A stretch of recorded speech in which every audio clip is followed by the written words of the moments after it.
Alright then, hello everyone. Thank you so much for stopping by once again. We are playing some Tales of Berseria, and right off the top I just want to say sorry if you guys hear my AC going off. I do have it on just because it's a bit warm today, and normally I try and keep it off because, well, ambient sounds, I try and keep it down so you guys can hear me and everything, but you know, sorry about that. I do have it on. But going past that, thank you for stopping by. We're playing Tales of Berseria. Last time we left off, we have to basically separate the Empyreans from their Earth pulse points. So yeah, we are looking at a longer stream than normal today. So hopefully we can get you know, quite a bit of the Empyreans taken care of.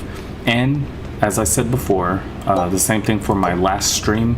I didn't play this game last week because my computer went out, so, you know, wherever I left off, I saved and everything. That's, you know, where I'm at right now, so let's go.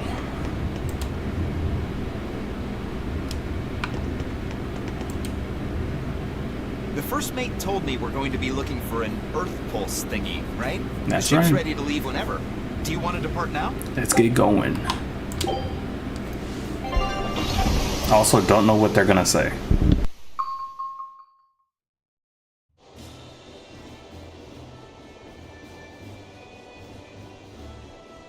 It's here!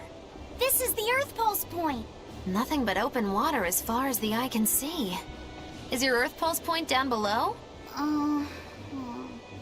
Most of this world is covered by ocean, so of course there'd be a lot of Earth Pulse points in the deep sea.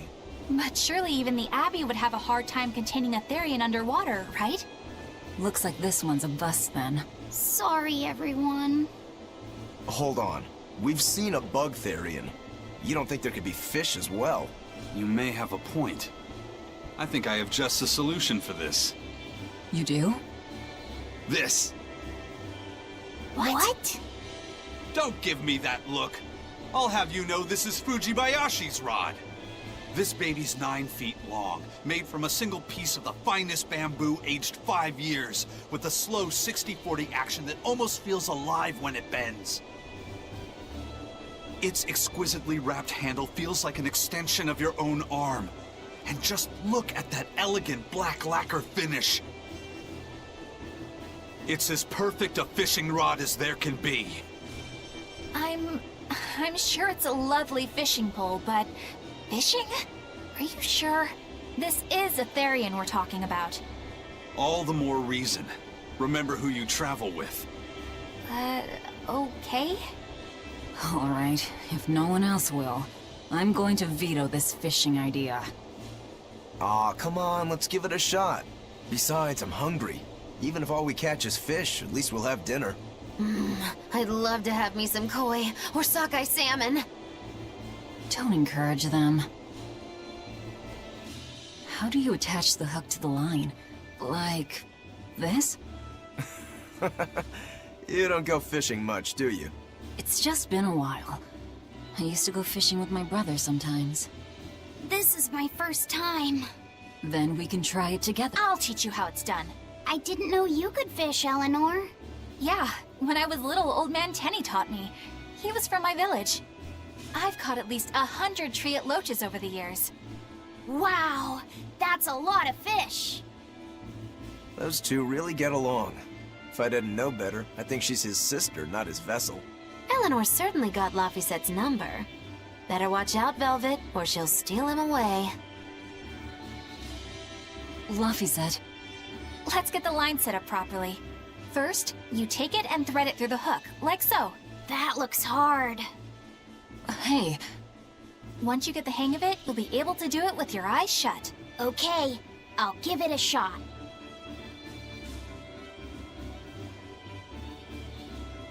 Laphi! Huh? You mean me? Oh, I was just...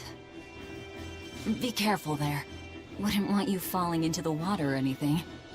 I'm not a little kid, you know. It's just that Laphi fell in once. A long time ago. Laphi? You mean your younger brother? That's right. You reminded me of him is all. If you say so. Is that all you wanted to say to me? Yeah, that's it. Okay then. I'm going back to fishing with Eleanor. People aren't as easily swapped in and out as fish hooks, are they? Is that supposed to mean something? Oh, Velvet, you gotta get it a lot tighter than that. Here, let me take a look at it. Huh? Oh, all right.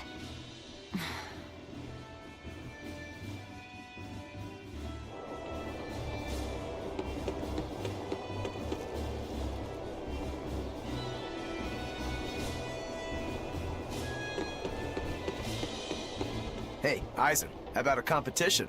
Let's see who can catch the biggest fish. Don't be ridiculous. Fishing is a solitary battle. It's about meditation and self-control.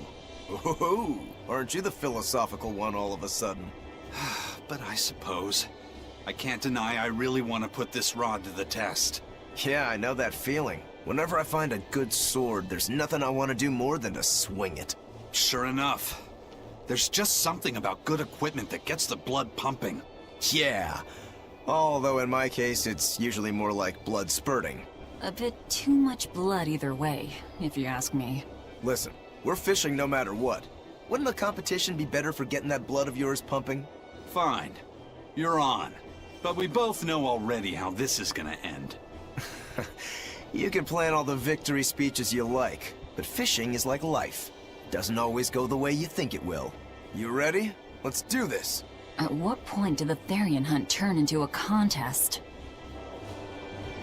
You know, if you've seen, you know, it's a trope. They've got a trope going. Besides their more narrow trope, which is like one guy fights with his fists, the other guy fights, you know, with a sword. Oh, hello, Sugar Pie. Their dynamic is like guys that are similar in strength and that want to show that they're better than the other one.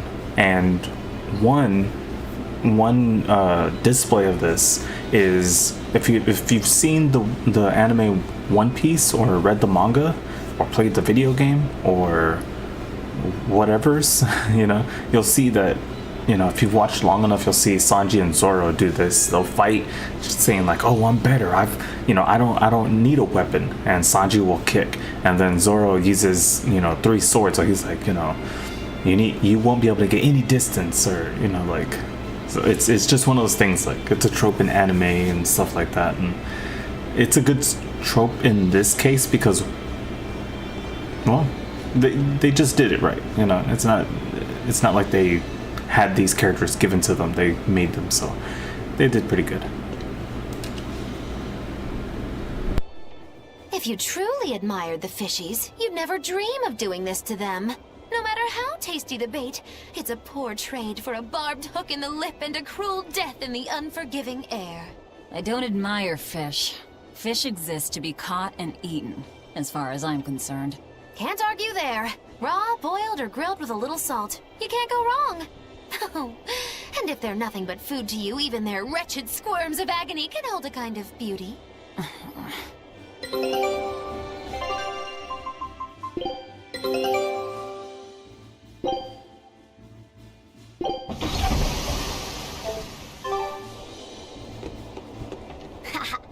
Old Man Tenny sounds like he was a real goofball.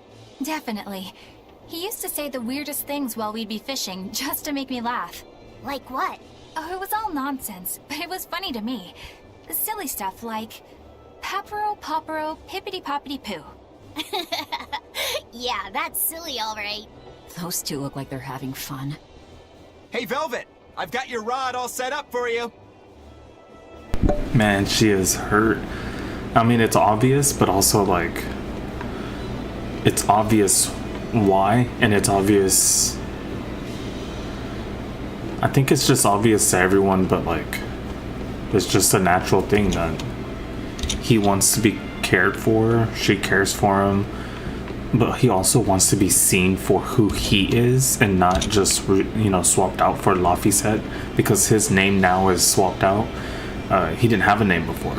He was a number. He had a number. So he wants to be seen as an individual not just given love. He wants to be loved for who he is, and not just like, oh, you're a child, or oh, you're, you know what I'm saying, like, you're gonna be my little brother now, like who he is, his actions and stuff. And Eleanor has given that to him, and I think he wants that from Velvet, but also I think he might be attracted to Velvet, like, because they're not actually related. I think he's attracted to her, because a few of the cutscenes were like, how do you talk to a girl? And like I think he did that for Eleanor, but also he was speaking for Velvet too. Like, you know, what if the girl is angry or something? You know, like, yeah. Okay, let's continue. Let's see what ends up happening with her. This thing could even catch a whale if you wanted to. The rest is up to you. Now get out there and fish up a big one. Artorius, you mean?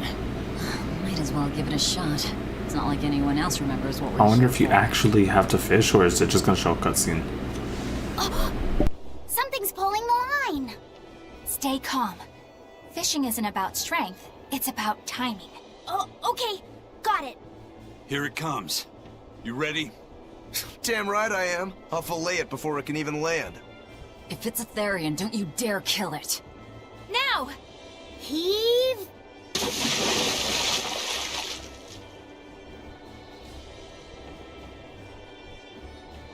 Well, what do you know? Neither a fish nor a Therian.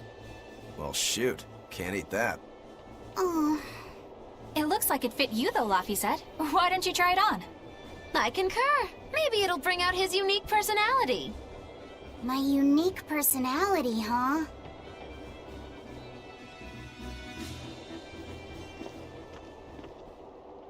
See? What did I tell you? It looks great on you, Laphicet.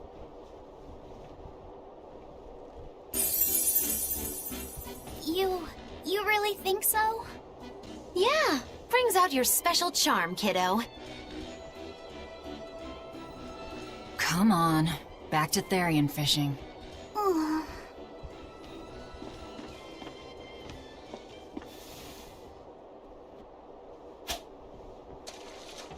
Hey, you don't need to take it so seriously. I have to catch the Therian. Maybe then Velvet will see me for who I am. I knew it. Also, it's very funny that that happened when I had him wear a halo for so long. Who was it who said fishing doesn't always go how you think it will? Spoken like a true, heartless pirate. Oh, hey! I've got something!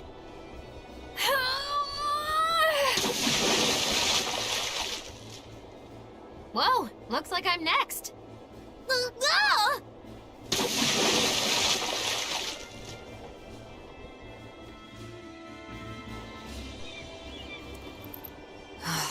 Not a single decent catch.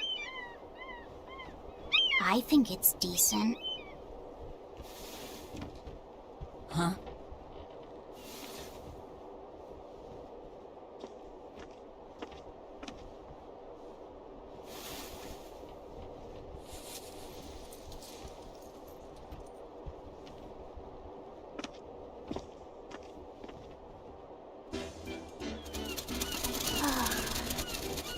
Let's go. You found a look all your own. Ah, the vagaries of youth.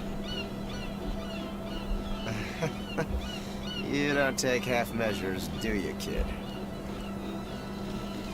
Looking real good. What's wrong, Laphicet? You look ridiculous. Take that off. Stop it! What do you know about me anyway? I know that looks silly on you. All you know is you're Laphie.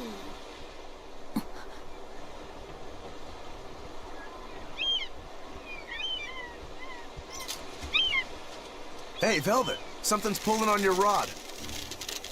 Huh? Oh! It's a big one. Give it everything you've got. I know what I'm doing!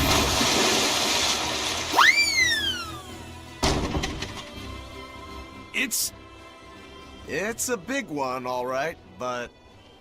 A pot. Yay. But what's a pot doing out here? There's something inside it.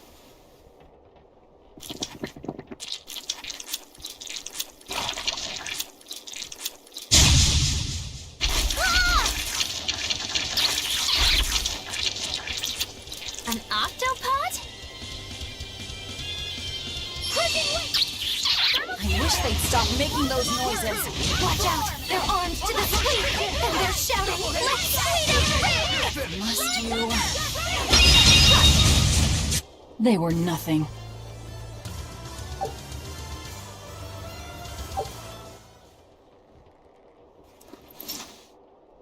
Phew, that was scary.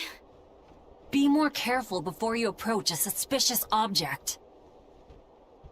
You think Laffy would have stayed back?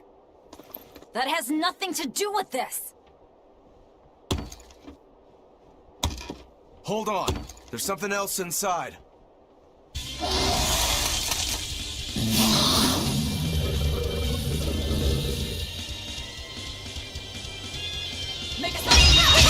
Now we gotta fight the shambling dead? A zombopod! For a bunch of dead guys, they're awfully, fleshy. Further support for the healthy octopus diet. That'll... Not even worth my time. An octopus army? A horde of undead? What the hell is this pot? Magnificent. To think I'd get to see one with my own eyes. Huh? Is there something special about this creepy old pot? Creepy, you say? That's why these things need to be left to the professionals. Listen and behold.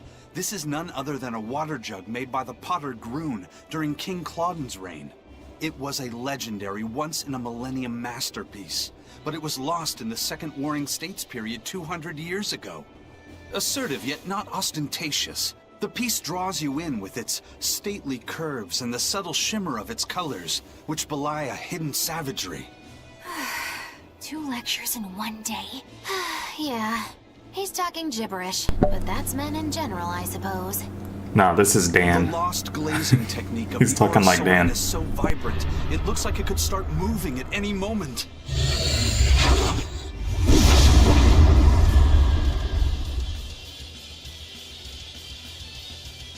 Oh, and start moving it did. Look out! The pot's a demon! Whatever you guys do, make sure you don't smash it! Teresa!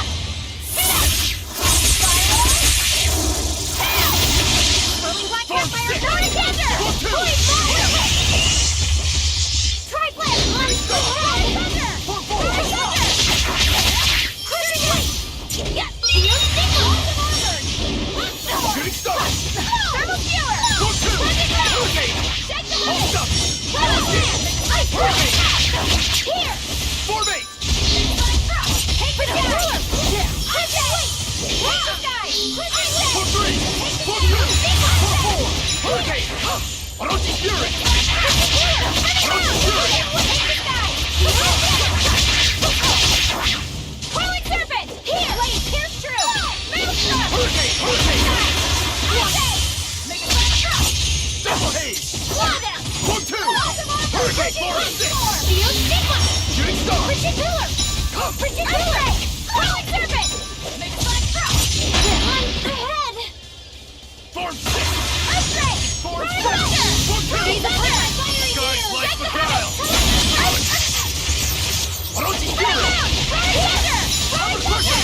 Armor Crusher! For 2! Nope! For 4! Hurricane! Hurricane! Orochi Fury! Whirling Top! Crusher! Form 6! Double haze! Double haze! For 4! Good! Blade pierce through! Jade Wave! Bring down! Receive flash drop! Fury!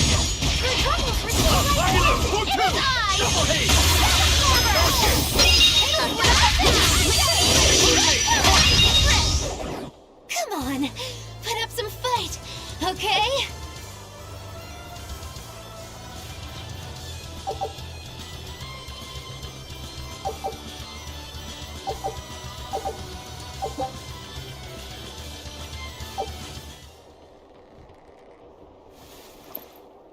It's finally decided to behave itself. Wait, Velvet! Don't eat it! It's a pot. I'm not gonna eat it. I guess there weren't any Therians to be found here after all. Yeah, if there'd have been any, you'd think old Eisen's Reaper curse would have drawn him out. Oh, so that's why all we caught today were weird, useless things. Right. I forgot about the curse. So all this was Eisen's fault, huh? Funny how quickly you get used to it. Oh, my power didn't end up helping us out at all. Nope. Hmm. But I know you're not the type to give up after a little setback. Isn't that right, Fee? Huh? Fee? It's your nickname. Not a whole lot of thought put into it, but... You're you. You're Fee. Velvet. Fee. I like it. It has personality. Thanks. Of course, if you still feel like giving up. No, I'm gonna find us the next Earth Pulse point. Oh, hey. There's something else inside the pot.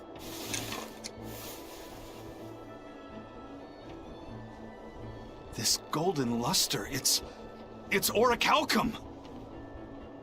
I get it now. This must be where that ship sank all those years ago. The one Kurogane told us about. Hell yeah! Kurogane might actually be able to make me an orichalcum sword. Nice find, Eisen. You too, Laphicet. It wasn't easy, but we didn't come away empty-handed. And just getting a chance to fish again was lots of fun. Yeah, I had a really good time too. Even I was entertained. Especially your little costume show, kiddo.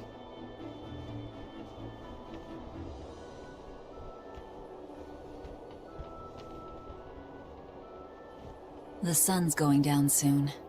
Let's head back to Titania.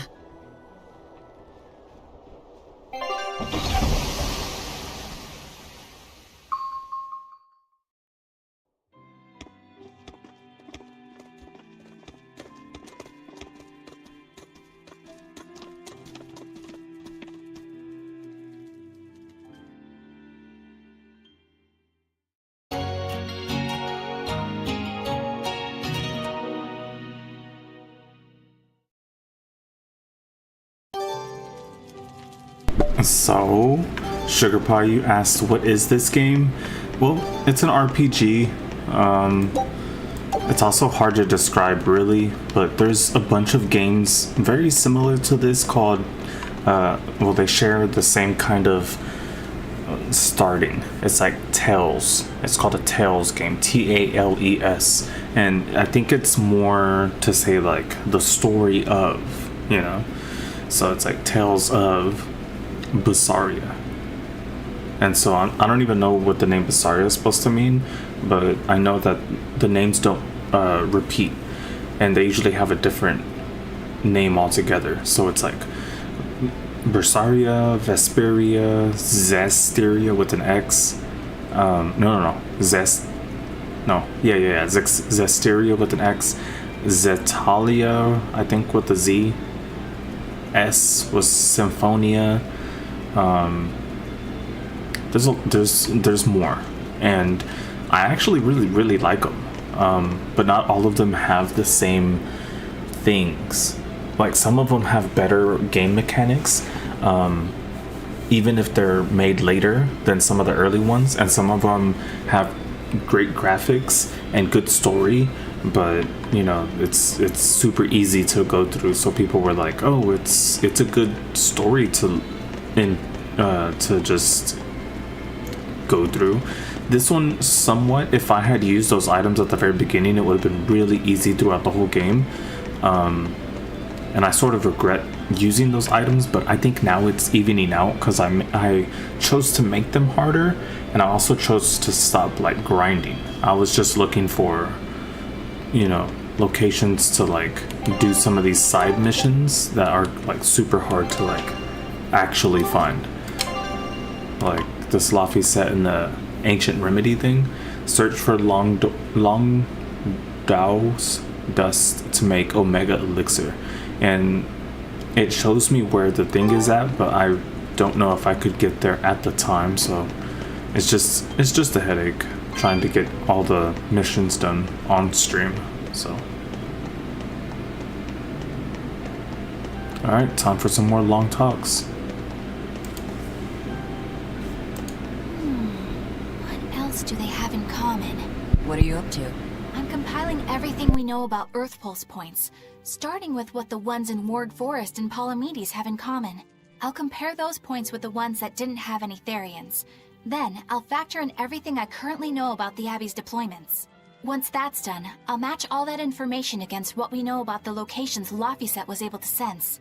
When that's completed, we should be able to tell which locations are more likely to house a Therian. You're really going all out, aren't you? Must you sound so incredulous? If you're going to do something, then give it your all. There is no other way to live. Right. I'm counting on you then. I'm not doing this for you. This is for me and for Laphicet. Do you even understand why that boy's trying so hard? Yeah, I do.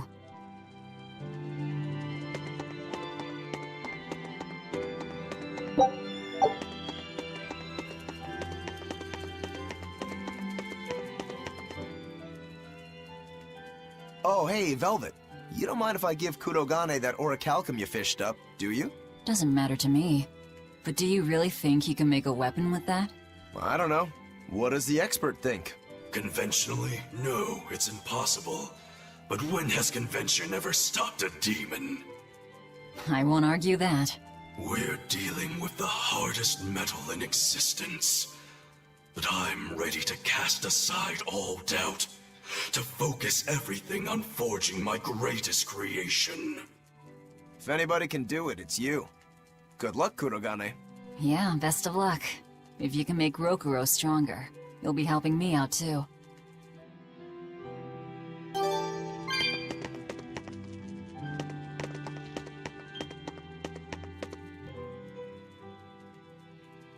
Have you been practicing your dove impression, Velvet? What? No. Now, a performer in Magilu's menagerie has to be more diligent than that. What if we're stopped at a checkpoint and the guards ask you to perform a trick? If that happens, I'll show them my trick where I devour an entire witch faster than the blink of an eye. Oh, that would be a sight indeed. But seriously, if you ever want some magic tricks up your sleeve, let me know and I'll teach you some. Just 10,000 gold each.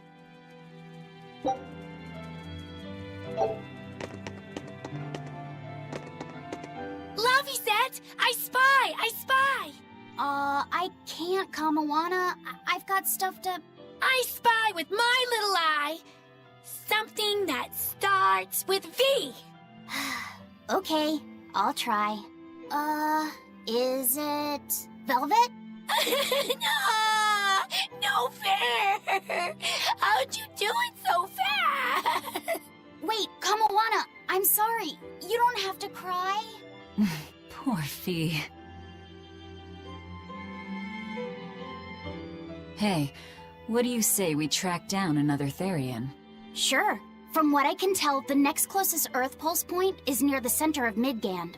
Midgand, huh? The capital's not far from there. I wonder how things are now that Griffin's gone, though. Only one way to find out. Maybe so, but Aizen's not here, you know. You're right. I haven't seen him in a while. We should probably ask Benwick where he wandered off to. Yeah. Hold on. There's a letter here. On pretty cutesy stationery, too. Let's just have a quick look-see. As the cold turns bitter and the snow piles up on the mountains, I cannot help but think of you and hope you are in good cheer. As for myself, I am the same as ever, although I recently acquired a rare item that I shall be sending your... It's rude to read other people's letters, you know. Yeah, but how else are we supposed to find out whose it is? Does it say who the sender is? Uzfamewu Wexov. Who the hell is that? Probably someone on this island, if I had to guess. Hey! Anybody lose a letter? Do any of these folks look like the type to write a fancy letter? Point taken. It could be one of the pirates. Why don't we go to the docks and ask around? Fine, just don't forget our mission.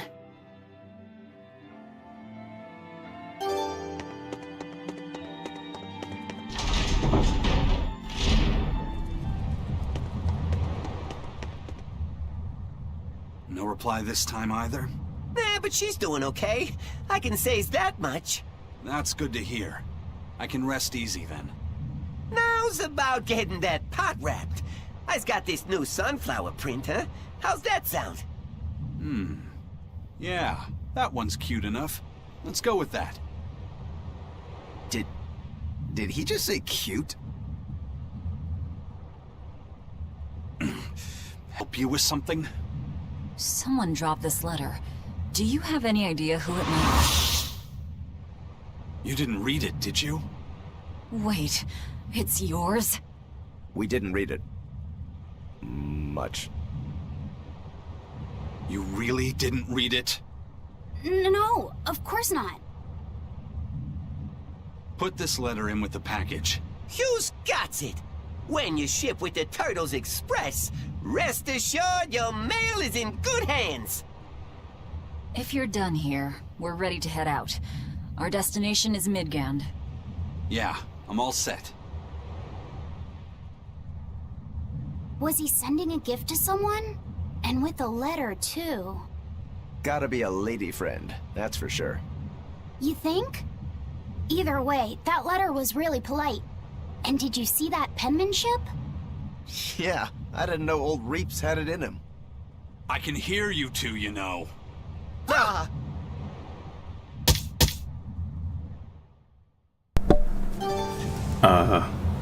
Yikes.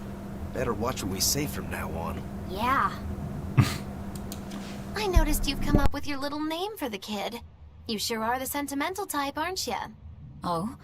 Calling him Fee doesn't cost me anything. And it's not like I gave it much thought. That may be the case, but no one else has taken even that token effort.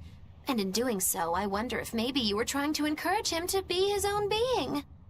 After all, one requires a name before he can consider his own identity. Having been given a name, he realizes he is his own entity, separate from others, and a certain formless essence comes to life inside him. And you're the one who set that process in motion for the kid. Whether you intended to or not, you changed him from a puppet into a living being. So what's your point? I've been with you since the start of this journey, haven't I? Wouldn't kill you to give me a nickname, would it? I've never really thought of us as being that close. And besides, you just forced your way into the group. Come now! I know you've got a bigger heart than that! Surely you have it in you to give a nickname to a dear friend! We're not dear friends. And even if we were, I'm not good at nicknames anyway. Please, I'm begging you! Okay then. Magi. Oh, come on, that's so obvious! Can't you put some heart into it for your dear friend? Fine. Lou. Do I look like an old man to you? You're not even trying! Okay then. Witchy McWitcherton. Interesting. Well, if I had to rank it against 1,000 other nicknames, I'd probably put it at number 1011. A nickname needs to have charm. It needs to leave a lasting impression. Sure then. Hattie. Now you're just saying what you see! Bookskirt. That's not any better either! Ms. Creepy Eyes. That's just an insult! Look, no nicknames based on what you see, and especially no slandering! Lil Miss Witch who smiles around you but stabs you in the back when you're not looking. Hey, that's personal information!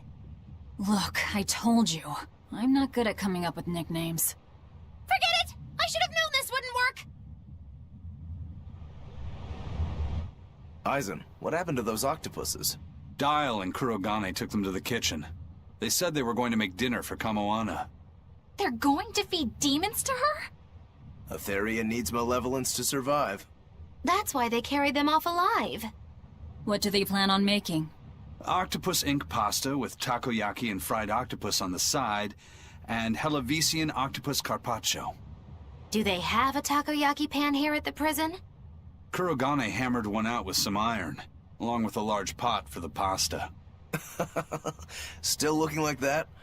Takoyaki would hit the spot right about now, though. Octopus ink pasta, huh? Like squids, octopuses release ink as a defensive mechanism, but theirs is made of different stuff and is used in other ways. Squid ink is stickier and acts like a decoy, but octopus ink spreads out like a cloud of smoke. But squid ink has 30 times the savory flavor, so octopus ink isn't used in pasta all that often. Luffy told me the same thing. He said that's why octopus ink pasta isn't very good. Luffy said that? Yeah, so I ended up not making it for him. But I wonder... I guess it doesn't matter, since I can't taste it now. I'll taste it for you then. So make me some octopus ink pasta sometime, alright? Alright, and I'll be sure to make some that doesn't come from demons. Hey, who did Aizen send that letter and cooking pot to, anyway? I don't want to think about it. That walloping still stings. You've got to be curious, though, right? Maybe. It was serious stuff. Whoever it is must be important to him. A lover, maybe. Aizen's lover. A child wouldn't be happy with that cooking pot, and a man wouldn't want it wrapped up so pretty. A young woman with Aizen's tastes, then. He'd be bound to fall for a miraculous match like that, right? I don't know. I bet she's that girl with the yellow umbrella. You really have a thing for her, don't you? I do not. That's not what I mean. Then pray tell, what do you mean? Huh? Eavesdropping, Eleanor? How unseemingly rude of you. Besides, Luffy said is free to like whomever he chooses. You're one to talk about eavesdropping, Moggy Lou. Anyway, it's just that the sunflower design on the wrapping reminded me of her. Now that you mention it, but does it really matter? He has someone to write to in any case. True. I can't help but feel a bit envious. What a nice way of summing it up, Velvet. So you were eavesdropping too, then?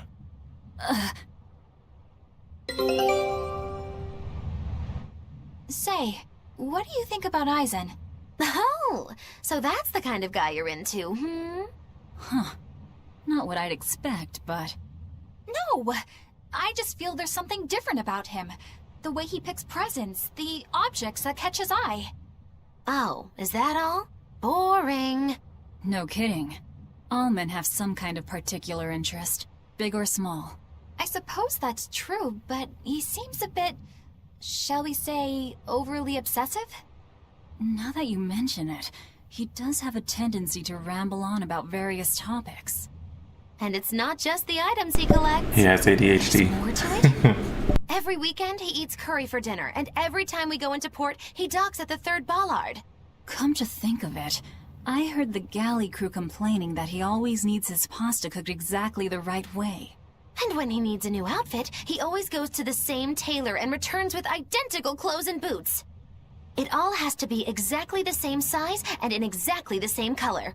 Turtle says he's very nitpicky. Sounds like he's not so much picky as he is a pain in the ass. But I do see a different side of him now.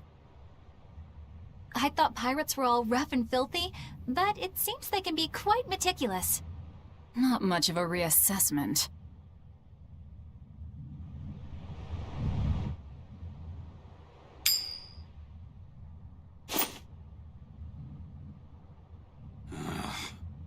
It must not feel great only ever getting tails, I bet. Nah, I don't really mind that much.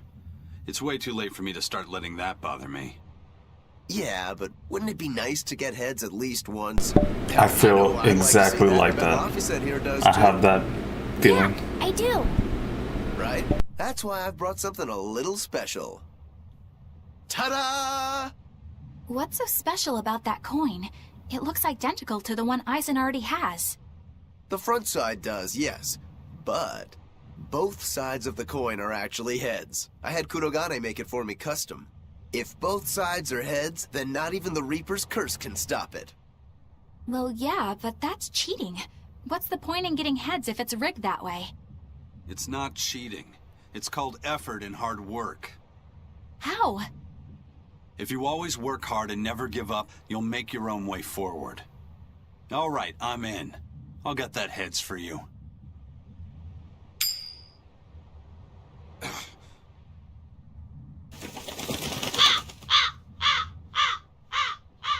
What? That crow just flew off with the coin! Those birds are attracted to shiny objects, I suppose. Damn it! I can't even win against a crow. Don't sweat it. I figured something like this might happen, so I had a backup ready. Go on, give it a shot. You'll show that curse who's boss this time. All right, here goes.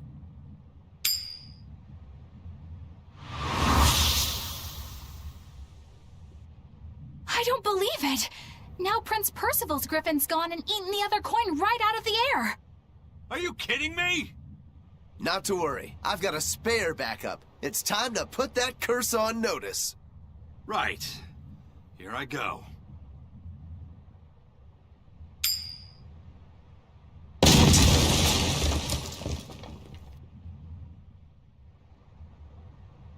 You gotta be kidding me.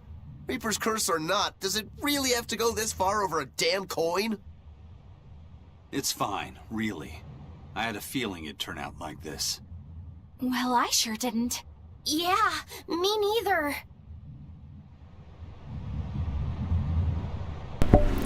I felt like it would go like that. I was like, alright, let's see what's gonna happen before he gives up on this coin. Okay, let's save because it's been a long time. It's been a chunk of time. We still got stuff we need to talk to different characters about, but... May I ask you a question? What? You're an Earth Moloch, yes? Why live on the sea when your kind sinks in water? I live on the sea because I'm an Earth Moloch. I'd be curious to hear more. Ifrid used to go on about how we should accept what we were born with. But one time he joked about the idea of a pirate who couldn't swim, and he laughed and laughed. I wanted to clobber him right then and there, but it wouldn't have changed the fact that I can't swim. I didn't want some predestined elemental affinity to control who I was. Instead, I underwent tough training to overcome it. Well, I guess that's one way to approach it. Did this training of yours bear any fruit? Well, as soon as I stepped into a river, a big flood brought down a landslide from the mountains and swallowed me up. Then, when I tried going into a lake, the seaweed suddenly multiplied and tangled around my body, nearly drowning me. And then finally, when I tried jumping into the ocean, a huge whirlpool formed with me at its very center. The Reaper's curse at play? As far as I'm concerned, my Earth affinity and my Reaper's curse aren't much different, in that they've both shackled me since I came into being. This is about pushing and challenging the constraints I was born with. So, did you eventually learn how to swim? Pretty much, yeah. As long as I never let go of my portable life preserver. Oh, I mean, it makes sense. If there's a curse on him that's constantly trying to sink him, you know, as long as he has something like a floaty, he should be okay. But even if he knows how to swim, the curse is gonna do something, you know. Hey, Eisen, is there, anything we can do about the Prince's hawk? Griffin, I mean. Every day, it goes out on these hunts or whatever, and brings back the weirdest stuff. It's making a real mess out of the deck. Hawk's hunt? What's the big deal? Well, yeah. At first it was bringing back good stuff like seaweed and fish, things we could cook with. Sure, I was glad for a while. But then it started to escalate. Now we're talking 150 kilo amber cants and 350 kilo killer swordfish that it's catching. That's not a bad thing, is it? It just means more to eat. It is when they're being dropped from the sky onto the deck. Especially those killer swordfish and razor-sharp bills! What if somebody gets run through by one? Can't you just warn the prince that his bird needs to be more careful? Yeah, we could, but he looks so happy watching his hawk, I'd hate to spoil it for him. Yeah, the prince looks so happy whenever Griffin is flying free. He kept grinning and asking Grocky all nice-like if he wanted to fly some more. Grocky? That's what Kamawana kept calling Griffin. She says she came up with it by combining Griffin and Hawk. This is probably the first time in the prince's life that he's tasted any freedom. His whole life, he's only done what duty dictated of him. Letting Griffin fly was his first free act. To the prince, Grocky's an extension of who he is. So what are we going to do? Nothing, really. It's not like it really hurt anybody. But it's punctured some major holes on the deck! I'm sure even the prince knows when to rein it in. Let him have a little fun. He deserves it. I don't know about all that. I'd say the prince is letting his newfound freedom get the better of him. Hey, I was just up on deck and it looks like Griffin's caught an elephant tuna this time. An elephant tuna? That's the really big tuna that can swallow a killer whale whole, right? That almost sounds like a demon to me. Yep, huge fish, gills like elephant ears. I saw it myself. From the looks of it, I wouldn't be surprised if it was a demon. It's crazy valuable. On a good day, it can fetch 20 million gold on the market. But there's something ominous about seeing it hovering in the air above the ship. 20 million gold? I take back everything I said. The prince and Griffin can do whatever they want. Did she say above the ship? Oh, hell. Benwick, we need to stop Prince Percival. Aye, aye, sir. Hey! Don't drop that on the deck! Are you listening to me?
The boss has given me a message for you.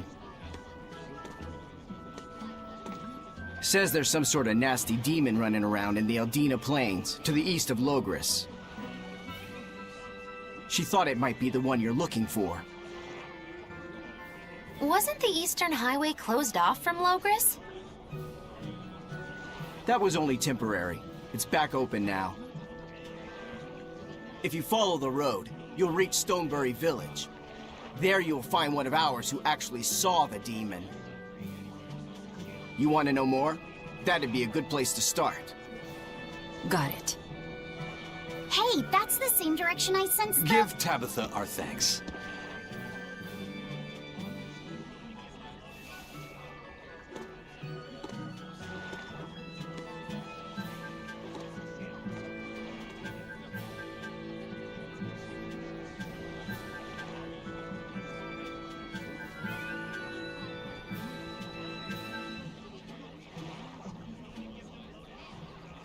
It's looking more and more like we're on the right track. We ought to go check out that Bloodwing story. Then let's start by going to Stonebury. Hey, Eisen, did I say something wrong back there? No. I just didn't think we needed to give the Bloodwings any information for free. Huh? He means the Earth Pulse points, kid. We're the only ones who know about them. But aren't we on the same side as the Bloodwings? We're not enemies with them. But I wouldn't go so far as to call them our friends, either. That's just how it goes in the underworld. Things can change at the drop of a hat. A poison hat. But how are they supposed to trust us if we don't show them trust in kind? That messenger knew our faces, even though we'd never met. He was here waiting for us, even though we hadn't told anyone where we were going. You're right. We hardly know the first thing about them, and yet they seem to know every move we make. They could easily sell us out if it struck their fancy. They'll work with us as long as we're a useful ally in their resistance against the Abbey. But the more tricks we can keep up our sleeve, the better. We've got each other's back, but only as long as we hold a knife up our sleeve. That's what counts as trust in the underworld. That sounds terrible. But at least you can trust that Tabitha's cooking will be tasty. Can't argue that.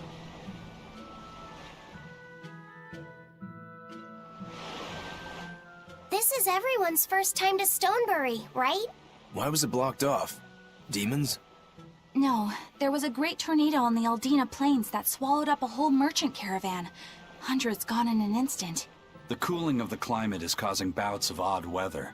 Thunderstorms, heavy downpours, and the like. Correct. The Abbey is keeping a tight guard on traffic through the affected areas. If it's open now, that must mean the tornado is gone. I wonder what sort of place it is. It's quite lovely. In the vast forest to the east, you can find gemstones, and it's teeming with rare plants and insects. The locals trade only as much meat and hides as they need, and they live peaceful, quiet lives. You sure know a lot about this place. It's where the Norman he first fell in love with grew up. Yeah! Please don't embarrass me. Though we are apart from each other now, our hearts are still as one. Immediately after you and I made our pact and set off, she fell in love with some macho Norman and moved away. What? Why haven't I heard about this? How long have you known? Oh, I don't know. Maybe I found out during my long search for you. Or maybe it was right after we left. I remember leaving something in the village and going back to... Oh well, not like it matters. It does matter! There's no sense in crying over a fickle girl. Come, Stonebury awaits. Alright, Eisen. Fickle girl. Alright, let's save again because that was a lot of dialogue. Now, I know that was a lot of dialogue, but the thing is, I've played another game of the same creators, and if you do not listen to the cutscene, it won't come through again for you. Like, it'll just disappear. It triggers from events, and it triggers like a location. Like if you go to a new location, or if you fight a certain enemy or something for the first time, you know, it'll trigger a cutscene that you can watch, and if you don't watch it, it won't come back. So I try and watch them because they're unique, you know, they're voiced and everything, so might as well. The Eastern Plain is finally open for travel. I hear that the people of Stonebury are alive and well. My husband and I can breathe a sigh of relief. I wasn't worried about him at all. He talks tough, but he was really worried. Oh, sorry you don't know who we're talking about. It's his apprentice. What kind of apprentice? My husband's an architect. Even the royal family and the Abbey commission his work. He's been at the docks here on a job. He just finished and we're about to return to Logris. These people don't care about all that. Why did your apprentice go to Stonebury? He's young and talented, but a bit eccentric. He said he wanted to help create a new town, so he set off to the frontier. A craftsman has to focus on his work. Creating a new town. Ha! He should know his place. But my husband didn't disown him. That boy's fearlessness reminds me of my husband when he was young. So you understand how he feels then? I didn't say that.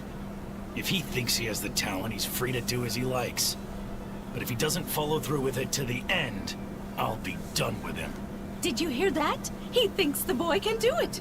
If you ever find yourself in Stonebury, go visit that boy's workshop. Right, I'll do that. Sorry about my husband. He can be a real grump. Don't worry about it. I'm pretty used to people like that. Hey, what's that supposed to mean? Got her. Alright, let's check our expedition. Cool, cool. Scout ship. We're still waiting on our last, oh, actually, our equipment as well, so she's gonna switch some stuff up.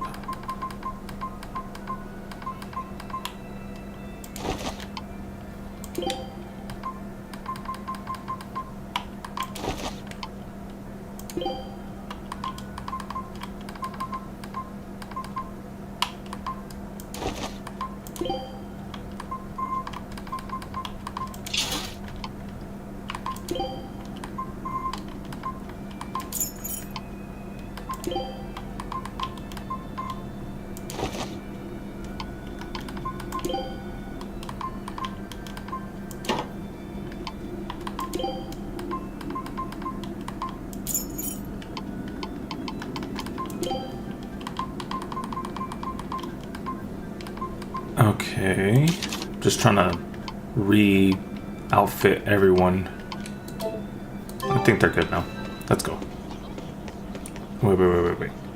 Cross the plains east of the capital to Stonebury. East from where we came from. Let's check from here.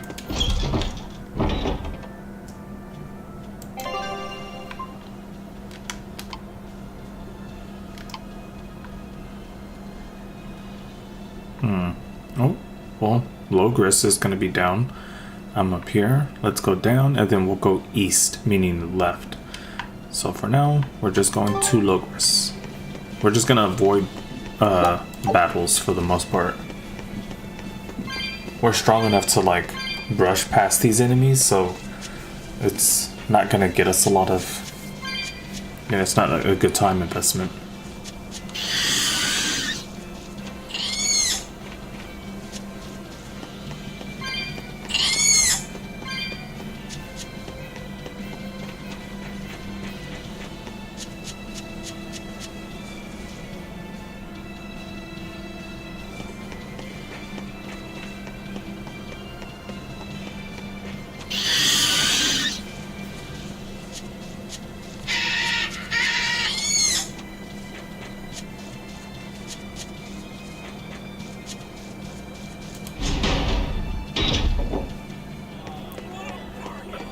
Alright, now we go...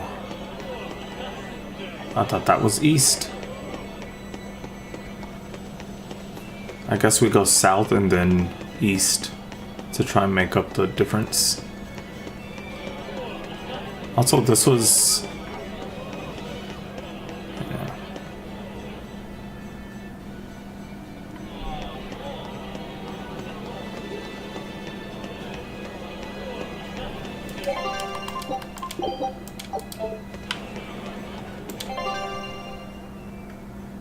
Okay, from here, I guess we go this way?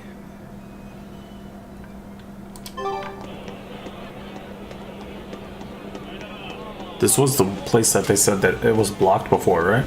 Pretty sure.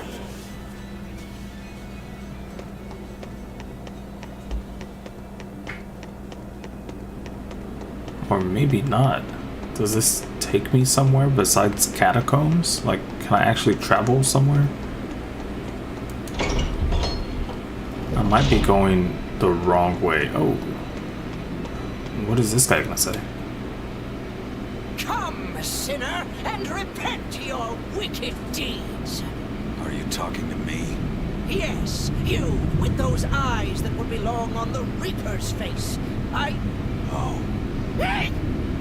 I'm sorry for bothering you, sir. If you don't have anything you need to confess, that's fine. No, actually, there is one thing I'd like to get off my chest. Of course. Go right on ahead. This all happened a long time ago. But this Turtles brought over a painting by the master artist Beryl Benito. It was a gorgeous work of art. Too beautiful for words. The price was a little steep, but I couldn't help myself. Only later, I found out it was a total fake. So, you want to repent for letting yourself be guided by worldly desires? No, buying it was my decision. I don't have any regrets. Even if the painting itself was fake, My heartfelt admiration for its beauty was real. What are you going on about? Did you say something? No. Then for what do you wish to repent? The truth is, when I saw that painting, I didn't have enough money on me. So I swiped 100 gold from my little sister's hidden savings. That's the one part I wish I'd done differently. I see. Fear not, my son. No matter what the Empyreans may decide, I know your sister would forgive you. I hope so. That was... Oh, right. He's gonna say something to everyone. That was an interesting one. Come, sinner, and repent your wicked deeds. Do you mean me? Yes. Or at least I would. But perhaps you're too young to have done anything to repent. No. There is something. I've kept it a secret so far, but I'll confess it now. And I shall listen, my son. Not too long ago, I found a slug in the forest. And I read in a book that if you sprinkle salt on a slug, it'll shrink. I wanted to try it out for myself. So you sprinkled salt on the slug. It's true, that was not a good act. But if the experience taught you to respect life and its fragility, then the slug's sacrifice was not in vain, and... No, that's not what happened. I messed up and I put sugar on the slug, not salt. And then the sugar attracted a whole bunch of ants to the slug. And it was awful. Ugh. I'm so sorry, slug. You didn't deserve that. It's okay. I forgive you. It was all a terrible accident. There's one more thing. I wanted to see what would happen if I poured sugar water down an anthill. And I'm sorry to you too, ants. Kids can sure be weirdly cruel sometimes.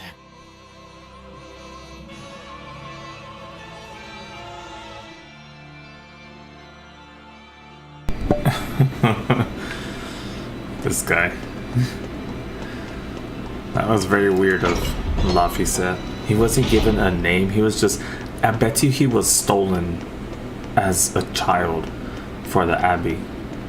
Because he remembers parts of his past life. Ooh. This takes me where? Okay, I know the catacomb, but like... where? Is that... oh no, it's not even gonna take me to the right place. So I gotta go up and right, not left. See, I was trying to go the wrong way. Alright, so up and up. So we didn't come here and it was a waste. You know, we talked a few...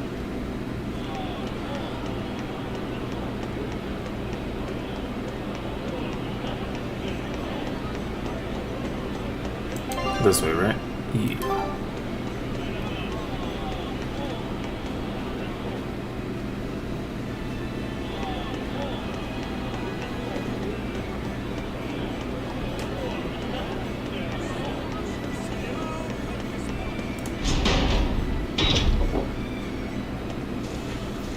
Alright, now I'm like, where am I going? Directly right, and then right. Let's go.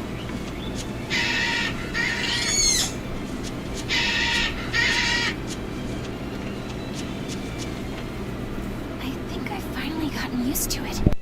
Used to what? Your powers. I think I finally got a handle on them in a way that feels right. That's good. Hopefully you won't faint anymore. Yeah, and I'll keep learning too. I hope we can make this work out. Yeah, definitely. Fingers crossed.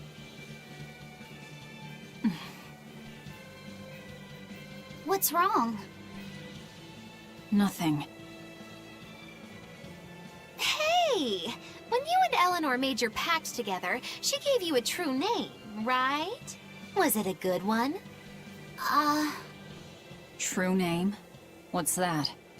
It's a special name in the ancient tongue given to a Moloch as a necessary step in forming a pact with a human. I gave Bienfu the name Fushicast. It means thing. That's pretty messed up. It's just my own little way of showing affection. So what kind of name did you get? What's the matter? She didn't give you a really weird name like Magilu gave Bienfu, did she? If you're not happy with it, I can talk to Eleanor about it later. So go on and tell me... I'm fine with it. And I can't tell you anyway. Well, you don't have to get so worked up about it. A true name is not something a Moloch just casually divulges to others. They carry a special meaning to us. Speaking it to anyone other than our Pact Keeper carries a special meaning. Between comrades, it means we trust them with our lives. In other cases, it's... practically a confession of love! You could have said something sooner, you know. Laphicet's at a delicate age. You should be more careful in the future. Oh, really? It's just another way of showing affection.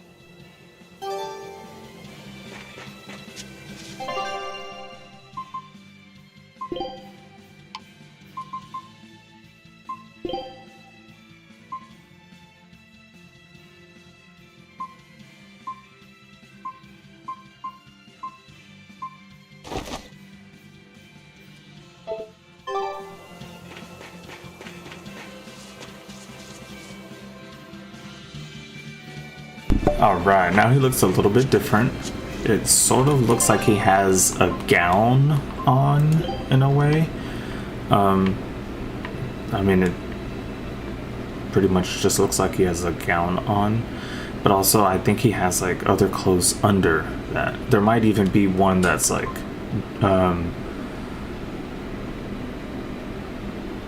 the outfit under the outfit or something, you know? Because there's these. See? Got a little outfit going. But this is the jacketless. See, this is... How is this a jacket? That looks like a talberd. It's a weird name, but a talberd is like a little part that goes over... Or no, not the... No. Am I thinking of something else? Yeah, no, that's a talberd. And a halberd is a weapon, but... Yeah. See, and then I got the halo, but I also have horns. Should I switch him over to horns? Now that he's not the good boy no more. Yeah, see that's gonna give him his own little, you know, he got it, you know?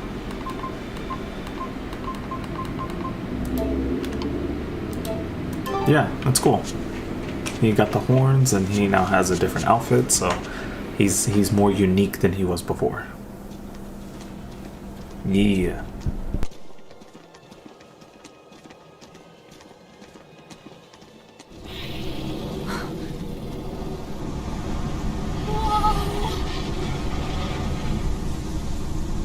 Dragon.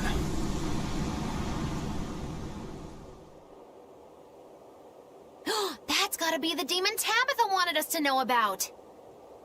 It's flying free, but could it still be a Therian? I just felt an Earth Pulse point. It's that way, somewhere near the top of that mountain. Let's check it out.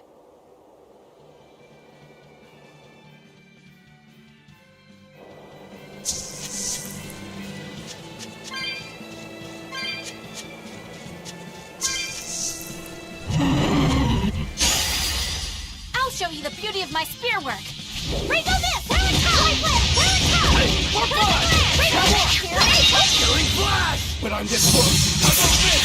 Force blast! Double haze!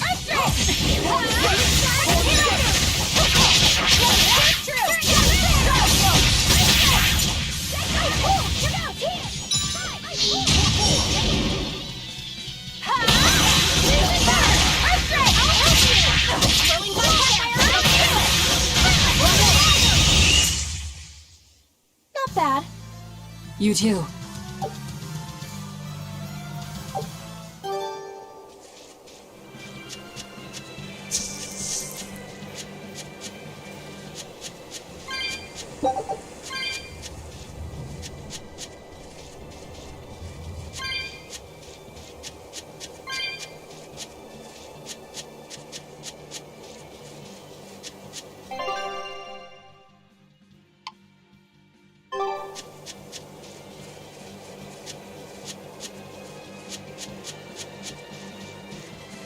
So yeah, I assume we go this way. We just continue on this way.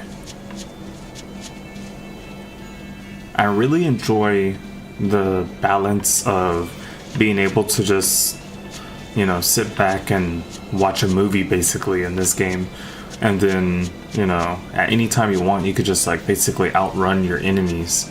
And you don't have to fight if you don't want to, you know. Some games it's fun that you can't outrun them.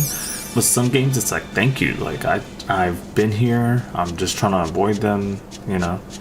And, like, they don't give you free reign. Some of them jump in front of you, you know. So. What we are going to do is fight that one down there, though. Usually we stay away, but we're high enough level. And I did up the difficulty, so it's not going to be easy. You know, it's a boss. It's not a boss, but it's like a mini boss. At least it shouldn't be easy right now. Also, when I played this game before, I've never gotten this far, so I couldn't tell you what the enemy is gonna look like. It could look like one of those big birds that I just fought. Alright, we'll see once we top the crest. What the heck? Okay. I guess we're gonna fight a big, like, dodo or turkey kind of enemy. Oh, he saw me. Got him. Are we ready for this? Freeze and burn! Tri-clip! All together! Armor crusher! Double haze! Deception! I'll finish this! Here! Break open! See this? Tri-clip! Here! Guys like beguile! Illusory veil! Freeze and burn! Double haze! Armor crusher! Shooting star! Break open! Turn around! Eat it! Deception! Deception! Thermal Spear! Good! Rainbow Mist! Rainbow Mist! Fertile Blue! Thermal Skewer! Calling Rainbow Mist! Deception! Freeze and burn! How could this happen? No escape! Deception! Deception! Deception! Spinning round! Thermal Skewer! Shooting star! For five! For one! Damn it! Yeah! Try it! Right! Deception! Thermal Skewer! Thermal Skewer! Deception! Deception! Double haze!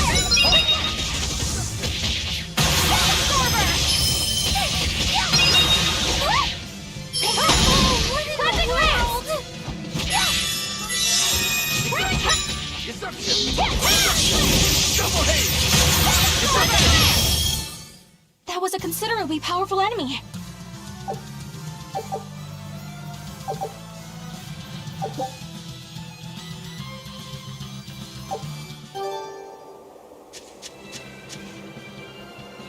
Okay, cool. Yeah, that went about how I thought it was going to go. Let's continue. Alright, I guess those little white markers mean I cannot go there. I assume. So we're gonna go... I'm not entirely sure what that's supposed to mean. Just further east?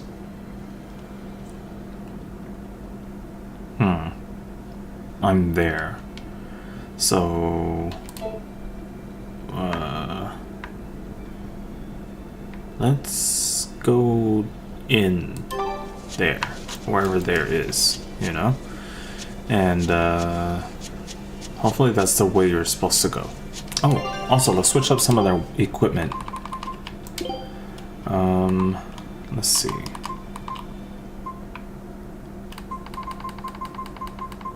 I I have to use the D-pad because if I use the joystick, it'll just like skip to the bottom. I guess she just needs one that gives her best stats as she can get, because she has them all mastered technically. What about him? 98? Thorny waistcoats? Anything else? Nope, just a thorny waistcoat. Heck. Go, got him. Alright. Slowly we're getting these things mastered, and we're gonna be able to like just refine the ones that we want, you know, like that we want at the end. Let's see, the rings, those will take a while as well.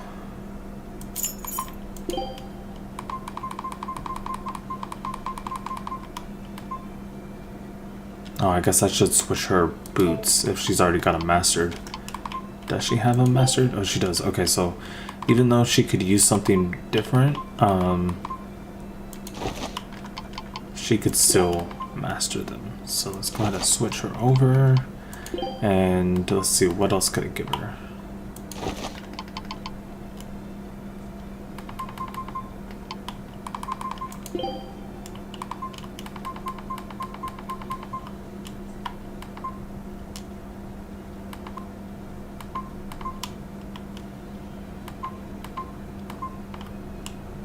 Alright, fatigue ward. Fatigue is reduced by 40% or seconds? Oh, percent, okay. That's pretty cool. Let's get it.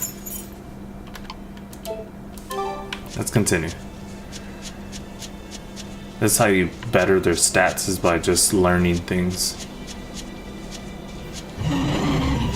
Alright, so at least we know where we're wanting to go now. It's that little part on the map. Just gonna take a while.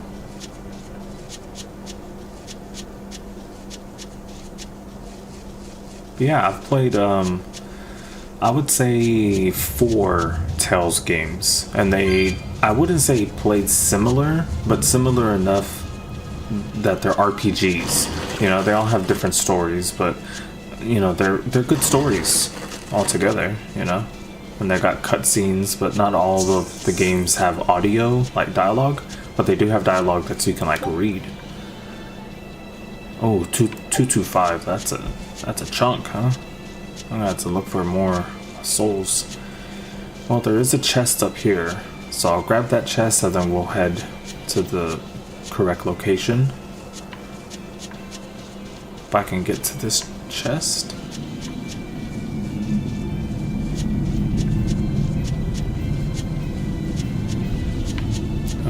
Okay.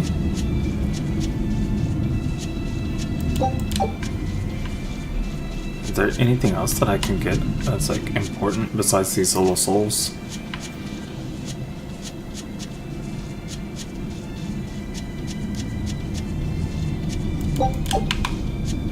Wasn't there like a chest around here? Oh, there it is. I was like, where is it?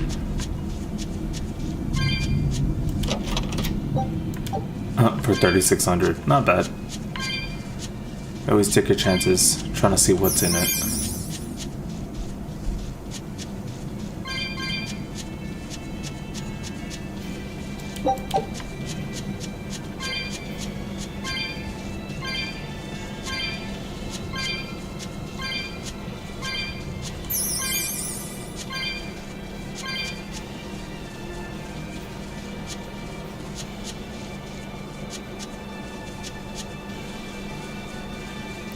Alright, I actually hope that this is the location and not, you know, left and then up on the map. That's a whole nother walk, you know? 225, that's a lot. Yo, this boy can move. Alright.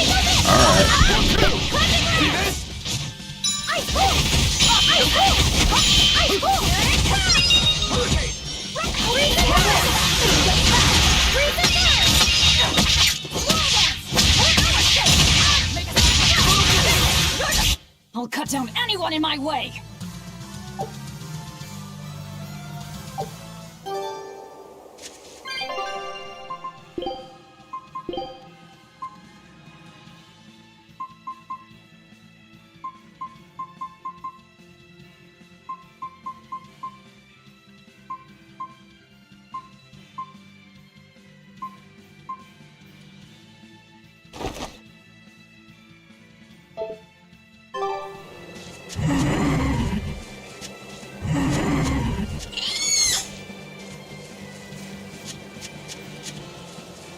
That Hornet was a lot quicker than I thought it was going to be.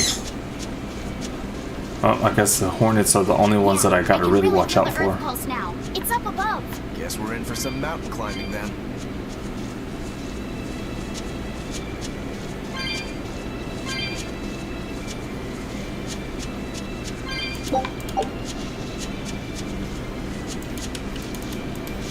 I'm sure we'll hit 225 soon, but also there's more than just that chest too, so it's not like that's the end of it when we get 225.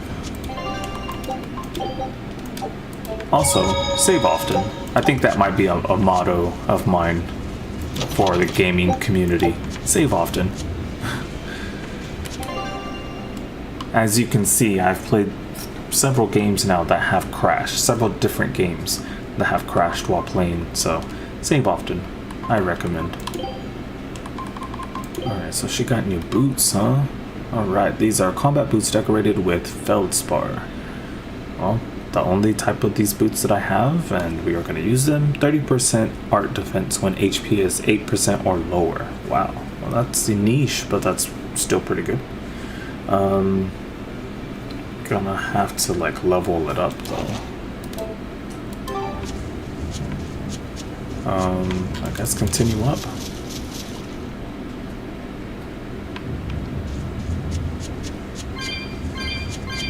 Oh, looks like something's about to happen here. Oh. Good luck to everyone, because I don't know what's about to happen, but there's a star in the center. I can't wait to take a good look around. Whoa, that's what I call a view. I agree that it's beautiful, but don't leap about so much. You'll fall. I can sense many earth pulses under this place. I figured you'd notice that. An intricate web of earth pulses crisscrosses the land under the Aldina Plains. Mountains like these would normally take tens of thousands of years to form, but these popped up in about a millennia. So the earth pulses have affected the land? Exactly. Long ago, people wielded arts that allowed them to manipulate the earth pulses and control the very land itself. How could arts like that exist? Perhaps they pushed against key points on the earth pulses? Like how acupressure can improve a person's blood flow. That's a rather forced comparison. But you may be right. Either way, those arts have been lost for eons. I'm impressed, Eisen. You know a lot about everything. Not at all. There's so much I don't know. For example, the name of these flowers. That's why I travel. To learn. Aldina alabaster grass. That's the name of this flower? Yes. A long time ago, my brother showed me a picture of it in one of his books. They're fragile flowers. They die quickly on their own, but if enough of them gather together, they can survive. Fields of them form beautiful white carpets of flowers. In some cultures, they symbolize kinship, the bonds between people.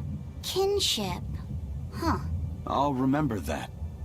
You and your brother taught me something new today. I'll never forget either. Our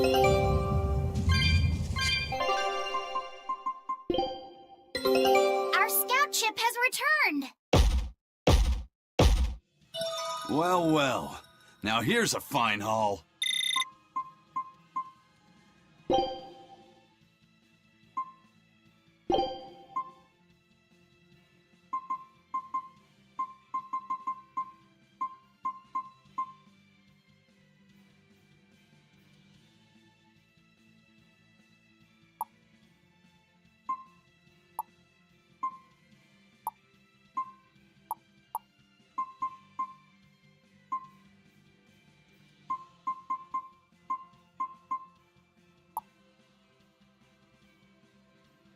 It looks like there's one other thing that I did not find here. Whatever it is, we're gonna find it. But every other place shows complete, so that's pretty cool. I wouldn't have even noticed unless it says complete on all of them except for this one. So we're gonna find this last question mark, and then we'll head to the Norman Islands. So that's pretty good. Scout ship departed.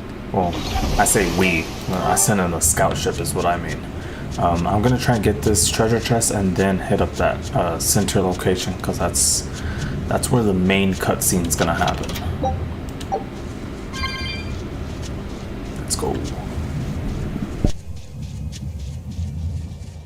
Here! This is the Earth Pulse point I've been feeling! No Therian and no barrier. I must have gotten it wrong again. I wouldn't be so sure of that.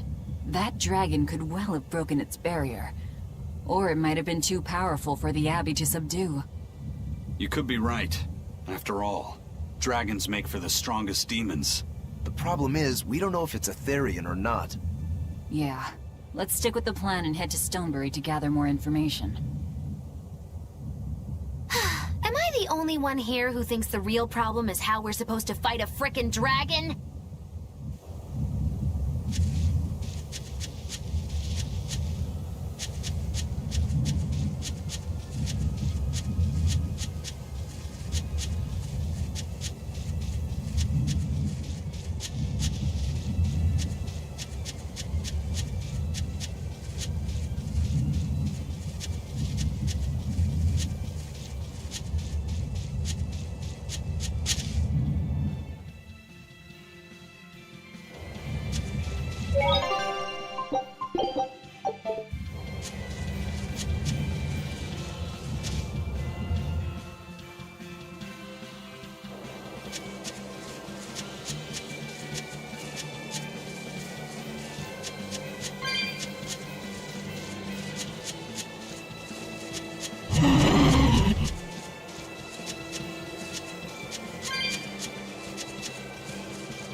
Alright, now I head right.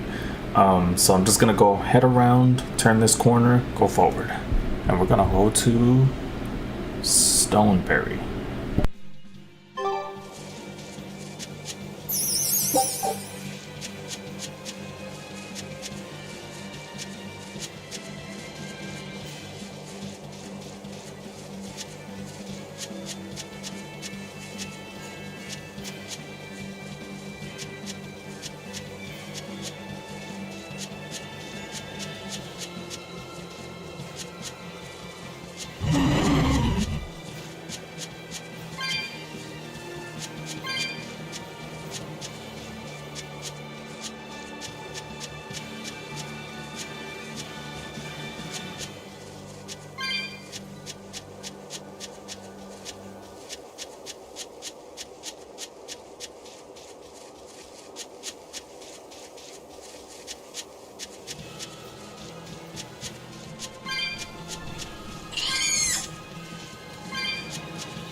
I wonder what the Child of the Wild is supposed to be. Oh, it just did the last one. A title for one who discovered many consumables and materials. So now his Child of the Wild is maxed out, and it is capability versus fiends 20%, art attack increased by 1.15%, and increased power of arts based on their star level. That's pretty good. Fiends. I think that's flying fiends because it shows someone flying. But now I'm thinking about, like, what are the other ones that could be good that I also don't have unlocked yet, you know? Maybe this one? Combo artist? Oh, I'm gonna have to use him then.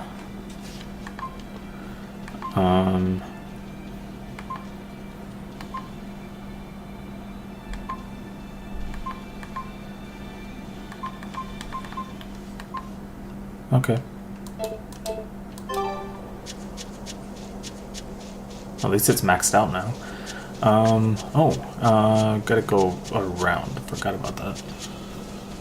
I sort of want to, like, go look over there, but I'll have time. Another time.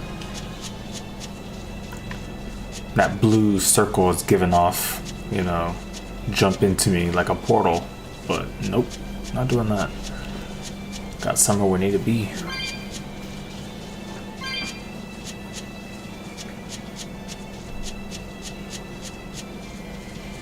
Those hornets, I tell you, they're gonna catch me, so I better give them some room.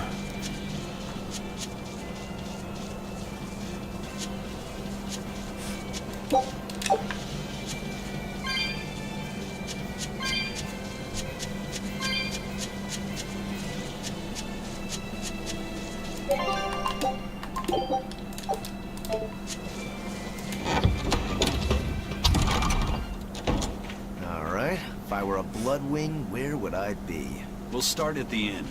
It only makes sense. Right, but how about we organically just gather info about people? Raspberries, strawberries, blueberries. They all grow in abundance around Stonebury. We even have a fairy tale about it. One day the ground was covered with so many fallen berries, they all became stones. Stoneberries? Is that how the town got its name? The spelling has changed some, but yes. Berries are an important part of this village. We harvest local berries to make jams, pastries, gels, and all sorts of sweets. Berry-flavored gels! I've never had one. We've exported our jam and fruit for a while now, but our raspberry gels are still being perfected. Aw, rats. Are the vegetables growing in that field special too? I don't think I've ever seen anything like them before. You've got sharp eyes. But that's right. They're a rare species of wild potato. They're red and they're called radish bells. We discovered them in the mountains nearby. Sadly, the potatoes are actually highly poisonous. Really? But they look so good. They do. But the skin and the sprouts are toxic. If you aren't careful when removing them, it's Poisonville for you. Deadly poison aside, they're sweet, fluffy, and go great with butter. And when they're fried nice and crispy, they're the best. So just skin them and sell them. What's the problem? Yes, we've thought of that, but the way they are now, you have to peel off quite a bit before you get to the edible part. Peel one as big as your fist, and all you get for your trouble is a bit of meat the size of an egg yolk. That's why we're selectively breeding them. One day, they'll have only a thin layer of poisonous skin. Why not breed them to get rid of the poison altogether? With no poison, bugs will eat them, and they'll be more vulnerable to cold and heat. With potatoes, as with people, getting rid of everything harmful isn't always for the best.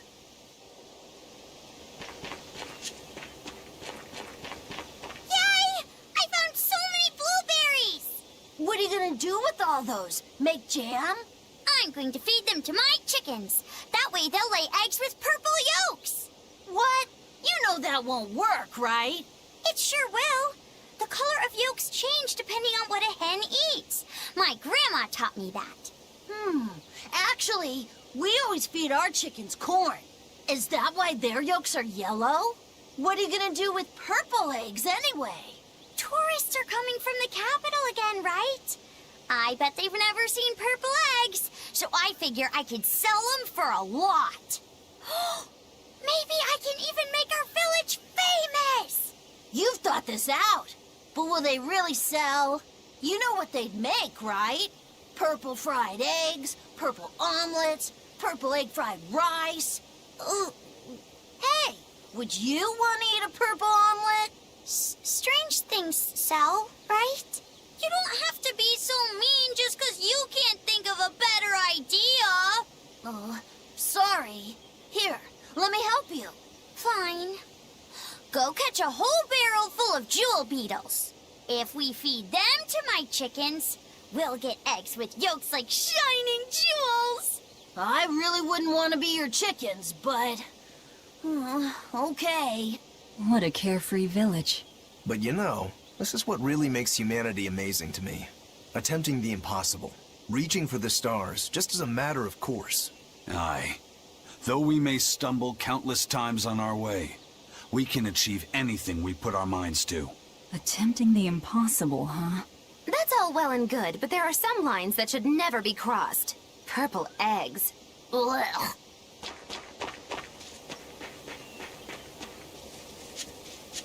The water around here is ideal for producing wine and spirits. I've been thinking about fermenting something new. What will you make? This region's specialty is berries, so a berry wine? But the chilly air and level of humidity here should be just right for making an amber draft, don't you think? Considering the geography around here, the water must contain a high mineral content. If you use it to make a rice wine, the taste will be unique.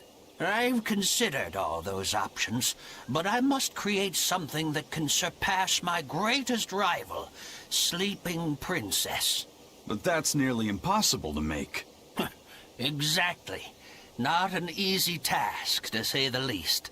Sleeping Princess is made by filling an emerald cask with water from an enchanted mountain spring and sitting it in direct sunlight for 7 years. The water's magic causes it to change color each year. When it reaches the same deep green hue of the cask, it's ready. Solar fermenting, huh? It won't be easy to surpass a marvel of the winemaking world like Sleeping Princess. True, but I've finally found it. The ultimate stone. A gemstone? Will you make a cask from it? That would just make it an imitation. No, what I found can only be called a natural rock filter. You're filtering wine with a rock? Deep in the heart of these mountains, I found a stone that absorbs liquids. I tried using it to filter a berry wine. The taste of it was unbelievably crisp and bright. It preserved the luscious richness of the berries, while adding a clarity that left me breathless. I call it Pure Land wine. There is no better. May I have a taste? My apologies, but it took me 10 years to make a single thimbleful. I drank that thimbleful for my tasting. It'll be about 50 years before I can make a decent batch. I doubt I'll see a full bottle in my lifetime. 50 years, huh? Meet you back here, then? I've never been so glad not to be human.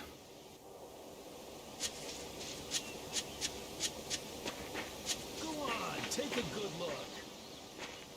Stoneberry hasn't had much luck growing just yet, but this pioneer town has a lot of potential. Trees grow well here, and the lumber is of great quality. Oh, we're also close to the quarries, so stone isn't a problem. As long as the demons are contained, this country will rebuild. The need for stone and lumber will soar. Best of all, this area is quiet, has beautiful lakes, and is a perfect place for a craftsman like me to work. And why settle for anything less? I do feel that you might be a bit short-handed here. It's hard to build without manpower. You're right. We need something to attract new settlers. Maybe some sort of specialty item? Is there any fruit or vegetable that can only be found around here? There is a type of potato called the radish bell that we grow, but it's got a few, quirks. If you want to attract people, you should just ring a bell. Come to Stoneberry, where the money grows on trees. A bell tower, huh? That might actually work. We can even use local stones for the bell. The Stoneberry Stone Belfry. It won't work. Huh? Try hitting a rock. Doesn't ring. Ah, how could I have missed that? I'm still such a novice. My master taught me better than this. Think before you build. That's what he always said. I need to do better and not sully his name. He could make a stone bell tower, you know, like the bell doesn't have to be, yeah, you know what I mean.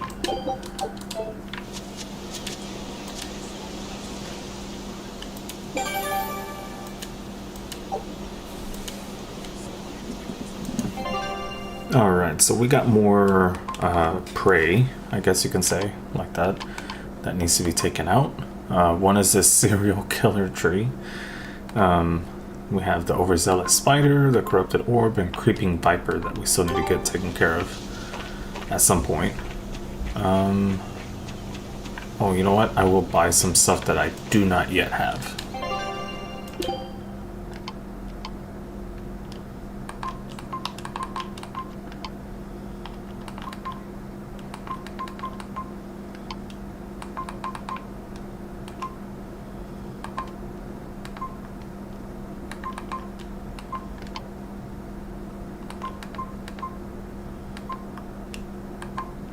Let's see.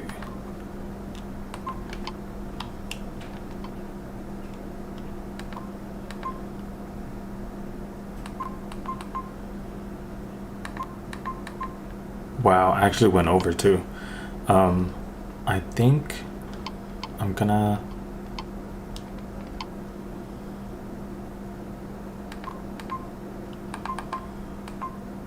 There we go. But I can also sell some stuff that I recently...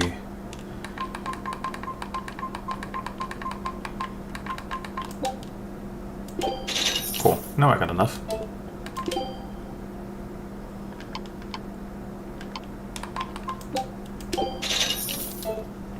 And I can also enhance some stuff real quick.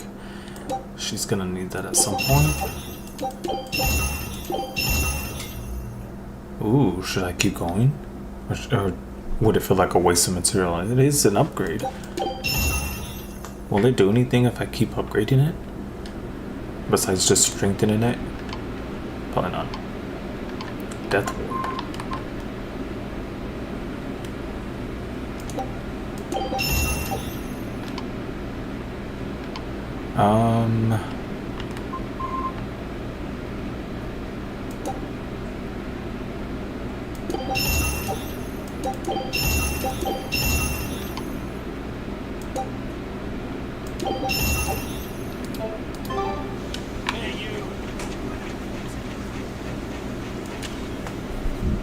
I was on my way home from a trip to Logres, crossing the Aldina Plains, when I saw it. Rain was pouring as if from buckets, and the wind was so strong I could hardly stay on my feet. From the vast darkness of the sky, a monster of tremendous size descended, like the essence of the storm itself. A huge flying demon? At that moment, a group of exorcists leapt out from their hiding spots and began to battle the demon beast. But it met their swords with its fearsome horns, and a swipe of its tail threw the noble exorcist's back. Horns? And a tail? Where did the demon go? I couldn't tell you. I was so frightened, I ran away and never looked back. I hope the Abbey can get rid of it, but the beast took out 3 exorcists with a single blow. Come to think of it, another person was there too. He faced the demon and told it to stop. Zavid. If you're going to the Aldina Plains, you'd better be careful.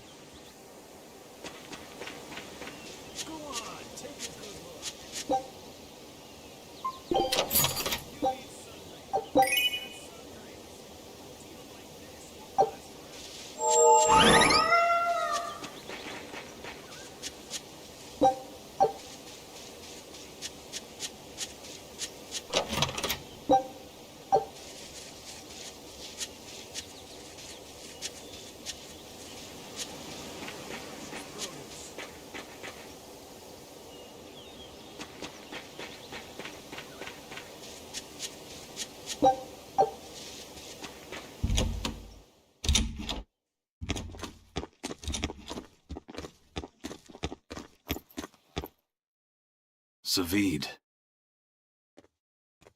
Well, hello, sailor.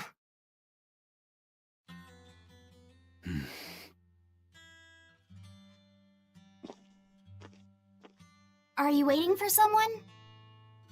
Nope. Just saying a prayer for someone. Someone? Let's go. Clearly there aren't any Bloodwings here. You're just going to leave? I'm right here. Everybody has times they need to be alone.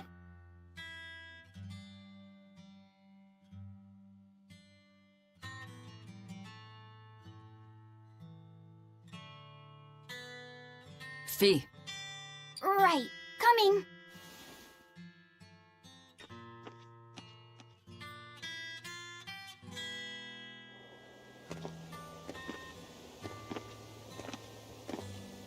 What do you think he was praying about? Well, for one thing, he was drinking a bottle of Thorny Forest. Oh my! The drink you share with your special someone when you're going to be married for life! How romantic! But getting your hands on that stuff is no small feat. I can only hope I'll get a chance to taste it someday. must have had an important meaning for Savid. That's why you left him alone. Don't read too much into it. You're Velvet, right? Huh, you must be the one who's seen the demon we're after. We saw a big snake-looking dragon fly over on the way here. Is that what you saw too? Yes, that's the one. It nests at the top of the mountain in Aldina Plains. We went to look ourselves. No dragon. It only returns to its nest on rainy days. Rainy days, you say?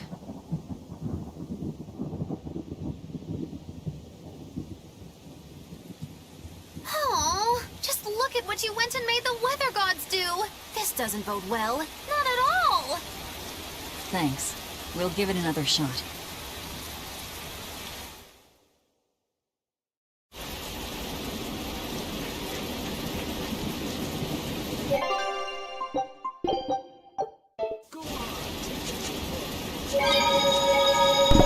I just knew that was gonna happen.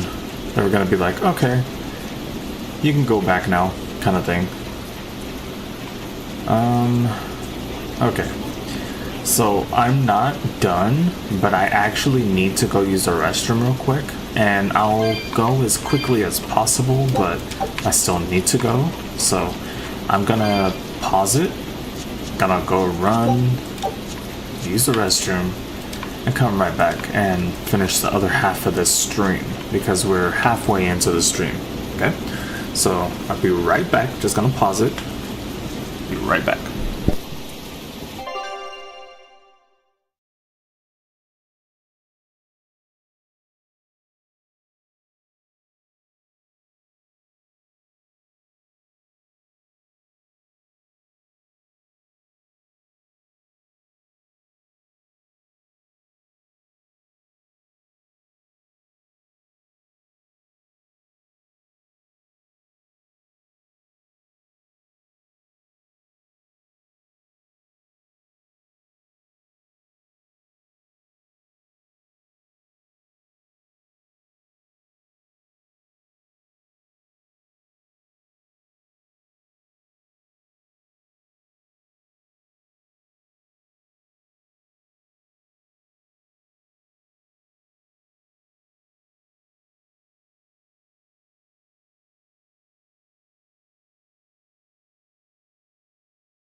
Okay, I am back.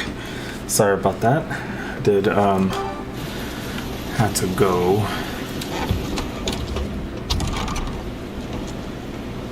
Hey there. Our meeting like this must be Providence, meow. We're in a hurry. Save it, cats. All the better, meow. I've just stumbled upon a perfectly nifty piece of stone just for you. What's it for? That's not a geoboard, is it? Bingo! I dug it out of some ruins, meow. They were made by Norman Meowmy years ago for surfing along Earth pulses, but I can't use it, so I figured I'd pawn it off on someone else who could, meow. Wait, Norman made this? That doesn't exactly inspire confidence. Don't be so mean! We're capable of exceptional things! Sometimes. When a Norman speaks their own name, the board springs to life and whisks its masters away at top speed. They'll even plow right through weak demons. You can say it's our masterwork, even if we sorta stumbled on it by accident. Huh. Well, then I apologize. So we can ride this as long as we have Bienfu with us, right? Well, kind of. Do you have to use your true name to activate it? Not my true name, no. My Norman name. Wouldn't that just be Bienfu? No.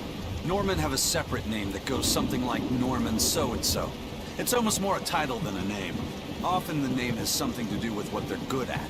Something like attack, or chain, or aqua. Right. You could say names like Bienfu and Grimoire are more like stage names. I actually don't know Bienfu's Norman name, but I can't wait to find out. What is your name, Bienfu? Come on, out with it. We're in a hurry. Norman Brave. Whoa, look at that! Wait, Bienfu. Your Norman name is Brave? That is so deliciously absurd!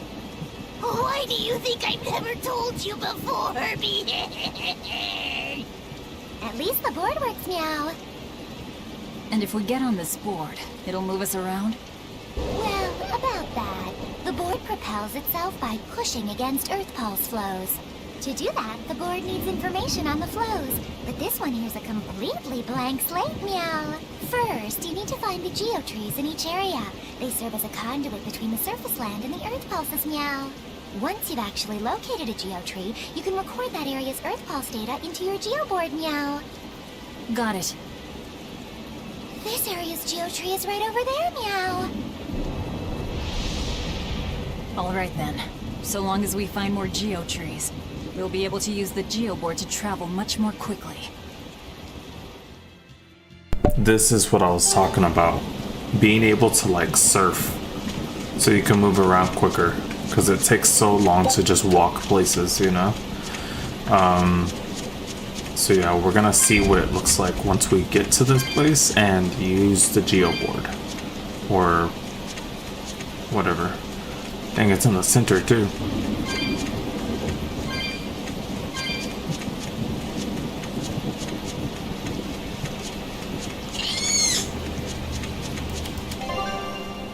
Geoboards and geotrees. You can ride a geoboard by holding the right trigger. Geoboards allow you to move faster than usual, as well as travel on previously inaccessible paths. However, you'll need to unlock each area's geotree before you can ride a geoboard there. So this is cool. This is what I thought we were gonna need Zavid for, but no, we got this. Heck yeah. While riding a geoboard, you can defeat enemies under a certain level without starting an encounter just by touching them. However, you will not be rewarded with experience or gold by doing so. What about items?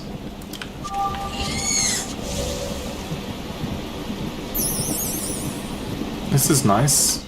Well, that's going to come in handy. Yeah, and it's a lot of fun to ride, too. I could get used to this. I'm so worn out. I feel like I had to sprint the whole way here. Huh. It seems like operating the board saps a lot of energy from Bienfu. Even still, this board gives us a strategic advantage. Brave here will just have to bear a little exertion now and then. Yeah, Brave. Buck up. I believe in you. Be brave. Ah! Stop calling me that!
Our scout ship has returned!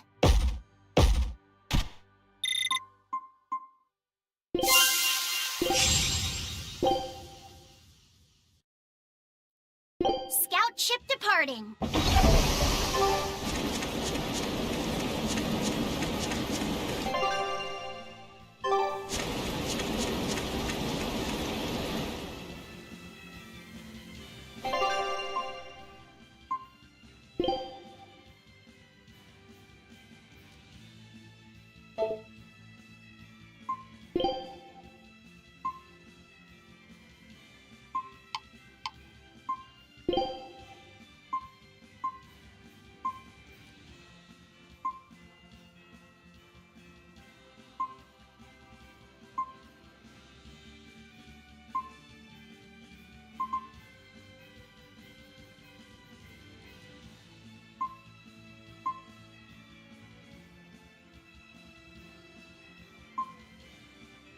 I think we'll go broom just to see what it looks like when they ride it.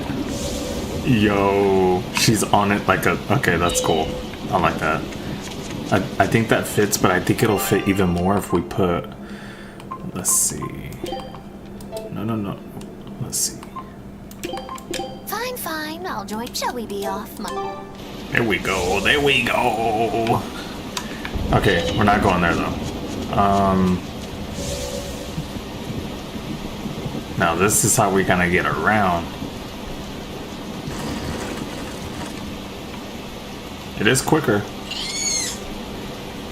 And there's style in it. Oh, I didn't mean to turn. I was trying to use the camera to look, but both sticks turn it. Alright. Much quicker. And we can collect items, right? Yeah. Heck yeah.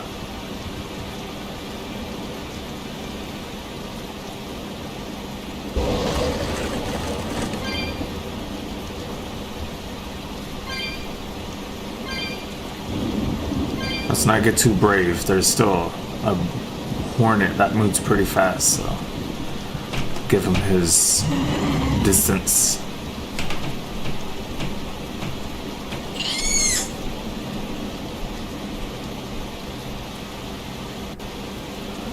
Alright, we're gonna fight a dragon when we get up there. I assume. Unless this dragon is somehow sentient and is like, okay, I'll come with you, you know? And it's like, I only attacked those humans because they attacked me, kind of thing. We'll see.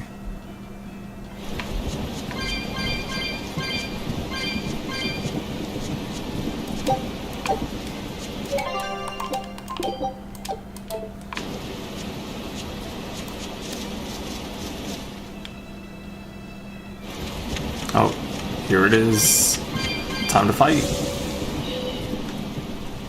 Go into battle on a broom.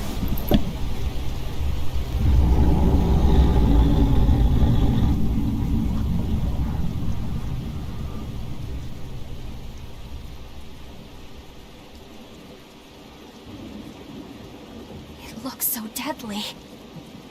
And just check out how much malevolence it's putting out. Which means it's not Aetherian. Let's retreat. We've got no reason to pick a fight with something we can't handle. I do. Oh, you're up for it? What? What are you doing? She's right. Fighting this creature is a good way to end up dead. Oh, sorry.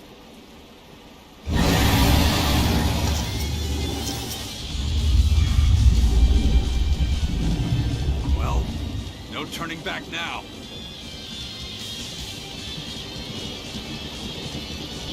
Damn it, this wasn't part of the plan. Yeah, but training like this doesn't come around every day. Be on your guard. One wrong move, they're done for. I know. That's the fun part. See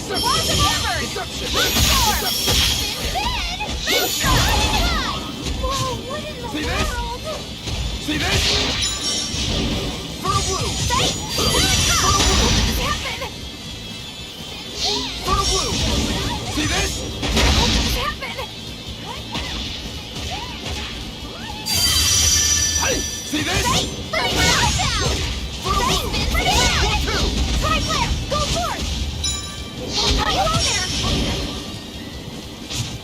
Is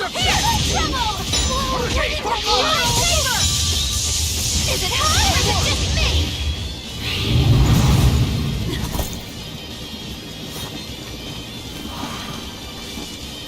Yep. This one definitely puts up a better fight than your average demon. Is there any hope of actually defeating this thing? I'll do whatever it takes. That's my way.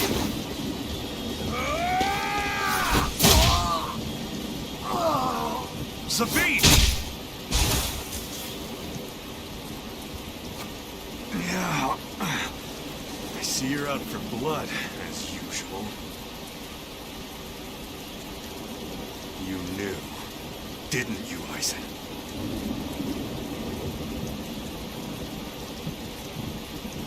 Out of my way.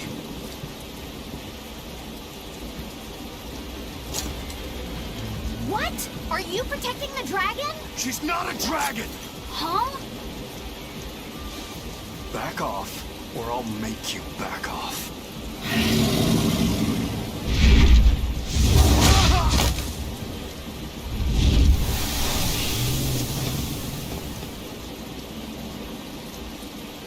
Damn! It got away! That hurts, babe. And here we hadn't seen each other in so long.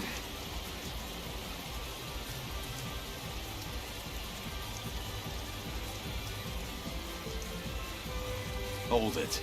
Is that dragon someone you knew? I told you, she's not a dragon.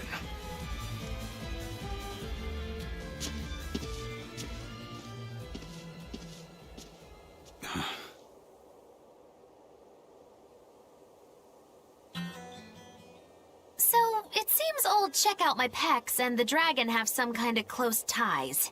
Did I hear you right? We're talking about a dragon here. I know what I said. But how could that be? When Malakim are tainted by malevolence, a dragon is what ultimately results. So you're saying that dragon was a Malak Zavid once knew? She must be who he was praying for back in town. Yeah, most likely. But do Malakim put out malevolence like humans do? No, not by themselves they don't. But if one remains in contact with humans or demons who do, it will eventually taint her, and she will become a dragon. What about you, kiddo? You feel anything weird after you got thrown into the Earth Pulse at the Empyreans' throne? I did, yeah. Can't say I'm surprised. The air there was thick with malevolence being sent on its way to Innominat. If I'd stayed there, I might be a dragon too. Is having a vessel not enough to prevent a Malak from transforming? A vessel can reduce the effect, but not eliminate it. By stripping their Malakim of consciousness, the Abbey Exorcists seem to be able to inhibit the transformation. But nothing in this world is guaranteed. Can a dragon ever be changed back into a Malak? Nope. Just like with demons, there's no going back. Do they still hold on to some part of who they were? You saw that dragon. What do you think? Well, that's... But Zavid still won't kill it. Must be his creed at work. Eisen, listen. Whatever business you and Zavid have with that dragon, I don't care. Do what you have to. But I won't tolerate you getting the rest of us involved in it again. Do I make myself clear? You've got it. Good. Now, let's get back to the Therian hunt. We'll regroup in Titania.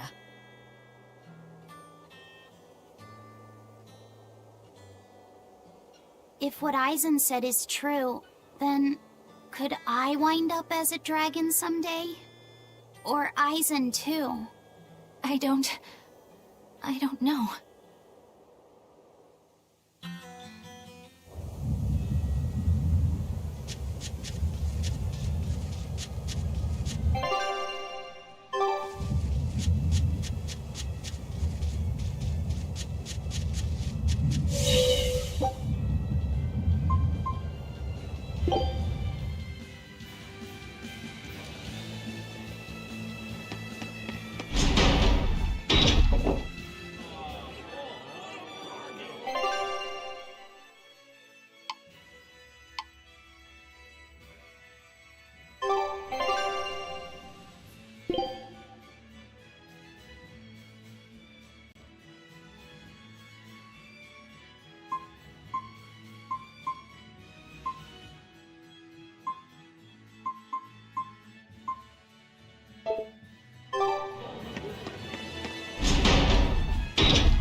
Alright, so I traveled to the wrong location, but I did get, you know, out of that location, so, you know, we didn't have to go all the way. And we're still going to the same location that we're trying to get to, which is Titania. Oh, and because we don't have the... Oh, here it is. I was just gonna say, because we don't have the board for here, I can't use the board, but looky here. It's up here. Time for this witchy witch to use her broom.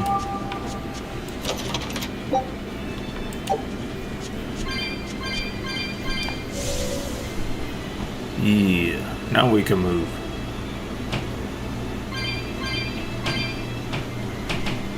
Hello, turtles. Hello? Turtles, keeping tight circles. Oh, perfect timing, Eisen. I's got a letter for you. A letter? Did you get a reply to that letter you sent? What's it say? What's it say? I know everything that you've done. Repent for your horrendous deeds, you monster. What did you do, Eisen? No idea. There's no sender written on here either. Who would write something so awful? Who cares? If I gave a damn about other people's feelings, I wouldn't be a pirate. I suppose that's true. Forget about it. What's the status of the other stuff? The Palmier made it just fine. But we've run into some troubles finding the Nordals. My deepest apologies.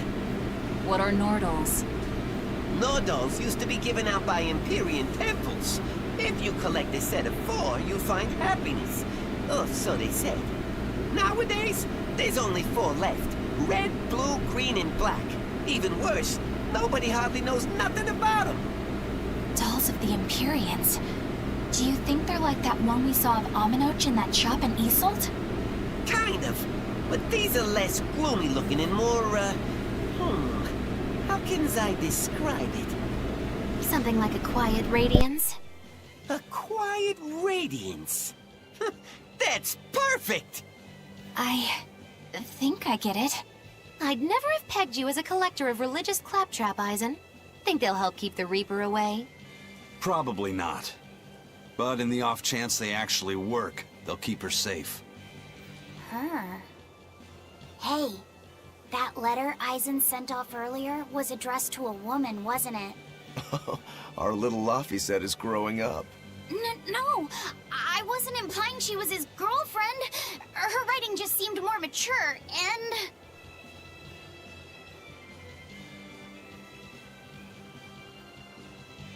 It's nothing like that. She's my younger sister. I didn't know you had a sister. She's the only family I have left. She and I live apart for various reasons. I'm guessing your death curse is one of them, huh? Mogiloo! So that's why. I'd be happy to help you look for those dolls, Eisen. Are you sure? Yeah. Okay then. Thanks. I saw Benwick and the other crew members get into a serious fight over whether cats or dogs were better. I don't get what the big deal is. I can't believe you could say such a thing! No conflict is more perilous than the one that has dogged mankind since the dawn of civilization! In the shadow of every war are the battles of dog lovers and cat lovers. Between each side lies a divide, maybe not all that deep, but unbridgeable all the same. I'd say we're lucky that the squabble you saw didn't escalate into anything more serious. I had no idea it was such a big deal. So what side do all of you fall on? I am, without a doubt, a cat person. Cats and witches have a long history together. Personally, I prefer dogs because they can cohabit with humans while following rules. But I like cats too, because they're cute. What about you, Rokuro?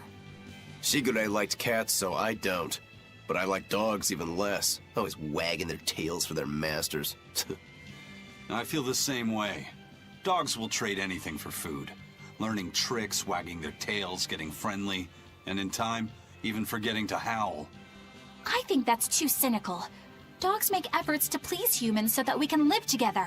They're friendly and compassionate creatures. Then does that make you a cat person, Aizen? Actually, I like squirrels best. When I lived with my sister, the nearby forest had lots of nice, fluffy squirrels that would let me pet them. This isn't about squirrels. It's about cats and dogs. You have to pick a side.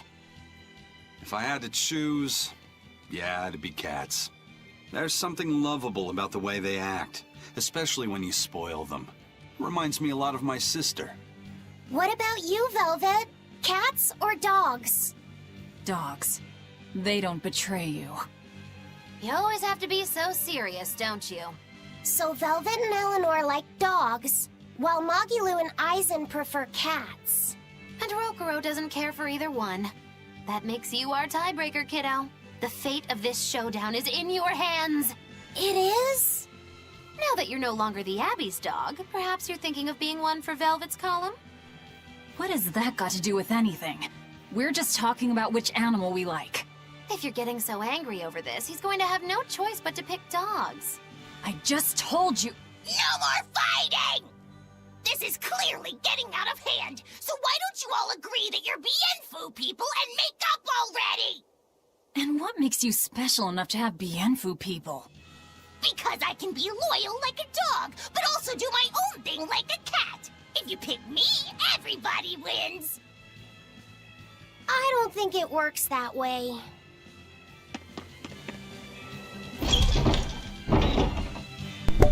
Yeah, it don't work that way. Whoa. Wait, does that mean I can use it here? I can! That's pretty cool. That's pretty cool. I thought it was only on the main map. That's cool. Alright, so now all we gotta do is save just in case. Never know. And then go back to Titania.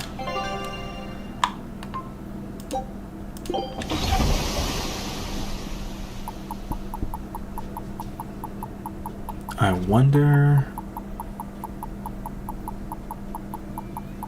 what exactly.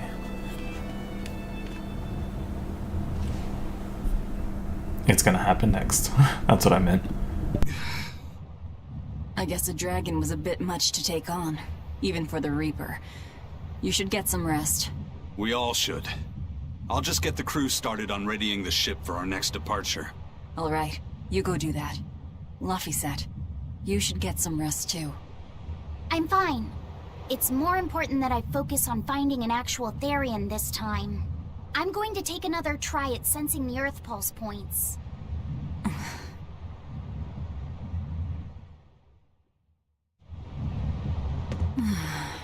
You're as stubborn as ever, Fee.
Hey, Kuragane, let me ask you something.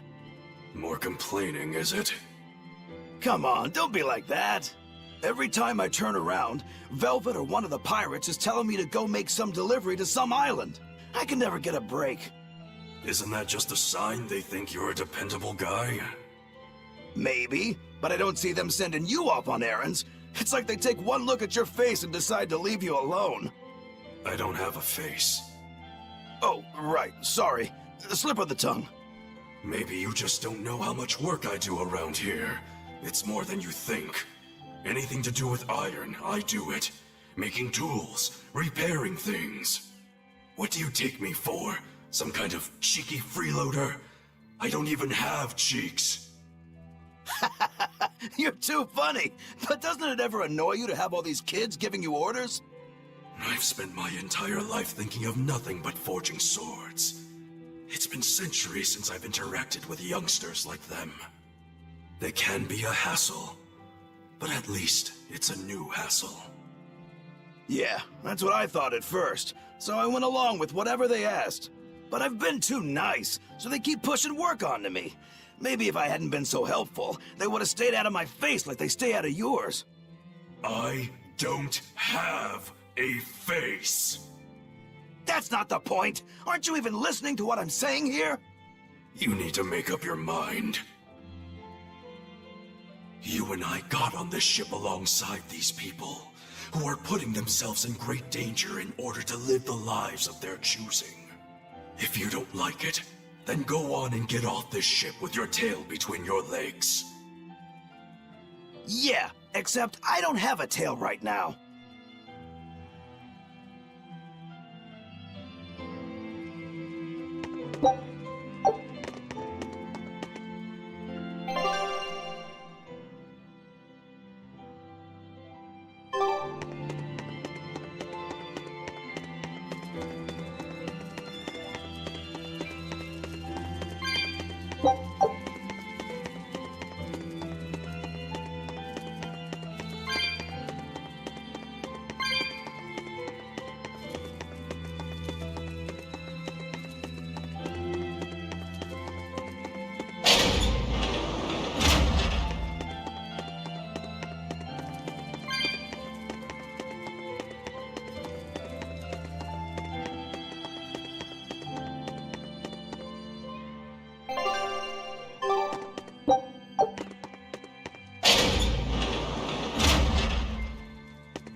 The oldest known map of the world was made by... Wow, it took them decades! You always look so happy when you've got your nose in a book. What's so interesting about the one you've got there? It's a book about surveying.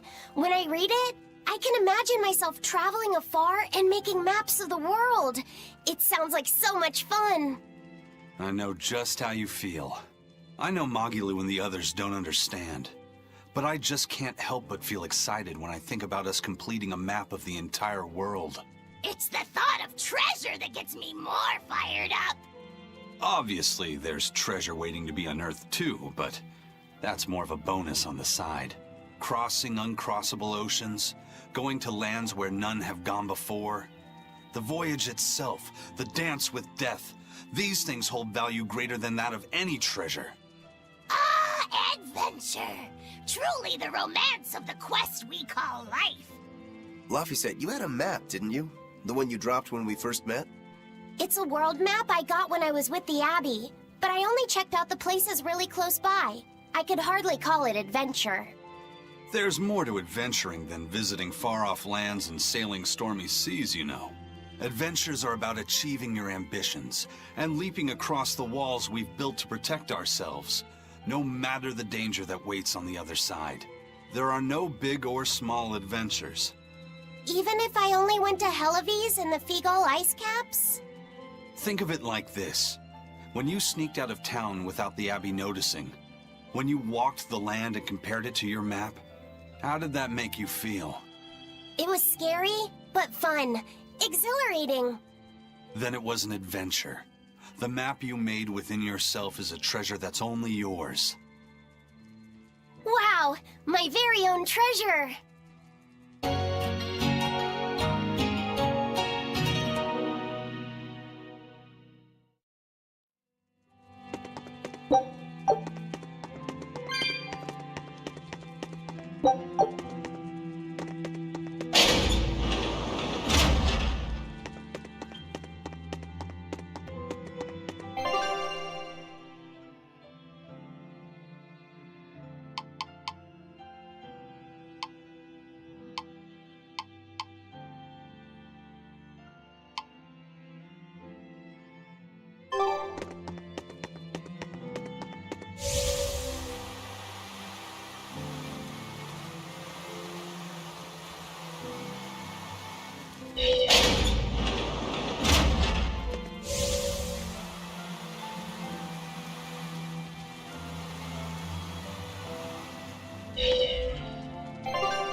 Don't push yourself too hard now, Laphicet.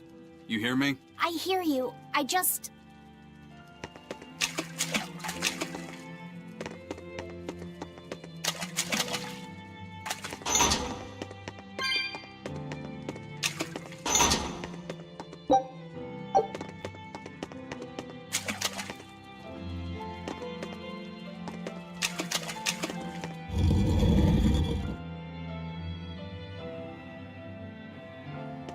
I told everyone I could find the Therians, but I've only sent us to the wrong places. Aizen, is there any way to boost a Malak's powers? I guess it's okay for me to tell you this. The majority of Malakim today have their consciousnesses sealed away to be used as mere tools for the Exorcists. But originally, Malakim were beings who received prayers from people, and in return bestowed their blessings upon nature and mankind. So you're saying that when humans pray to a Malak, the Malak receives great strength? Yes. In general, at least. Some Malakim, like me, buck the system and bring about misfortune rather than divine grace.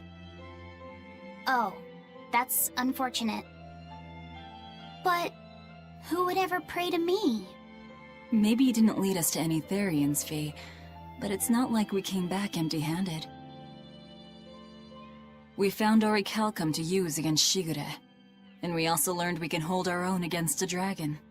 Velvet. So where should we go next, Fee? Northgand! There's a big Earth Pulse point north of Helivis! Works for me. Aizen? We can leave whenever you want. Doesn't matter to me. And I'm all set. Let's make our way to the harbor. When I say prayers, I don't mean outright worshipping.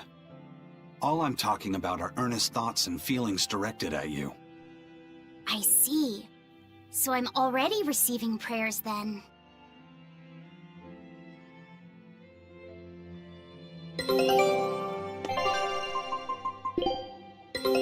Our scout ship has returned! Well, well. Now here's a fine haul.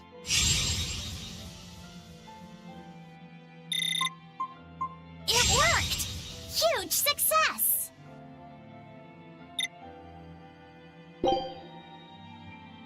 Scout ship setting sail.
Our next target is north of Helivis, near the Valdi's ruins.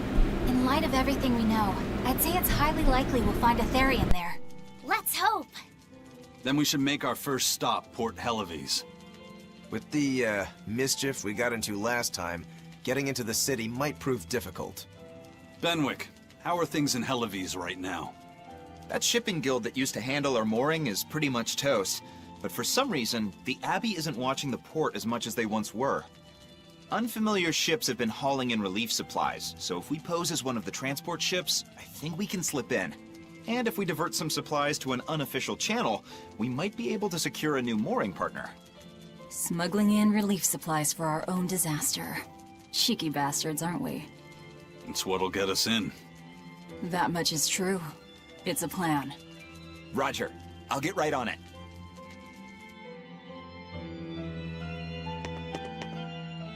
Hey, Eleanor. Abbey Exorcists don't pray to their tethered Malakim, do they? You mean something besides our oaths? An oath is a magical formula that grants you power in exchange for binding you to a rule, right? Yes, though that is simplifying it a bit.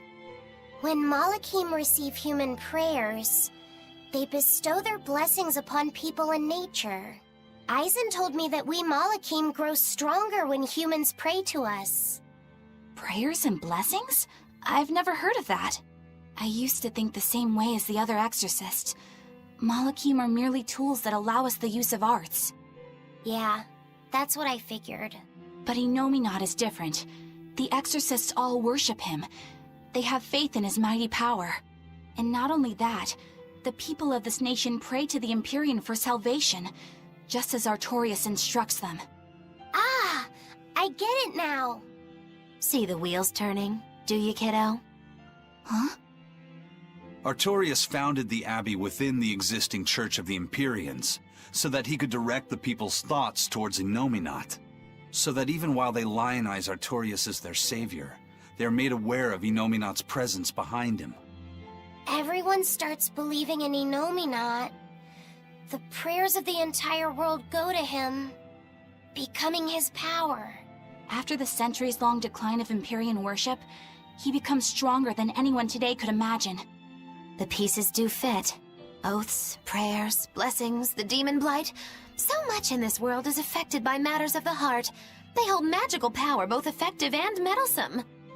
We are truly going up against the rest of the entire world, aren't we? Don't look so troubled, Eleanor. I'm gonna do my best to get stronger, so believe in me.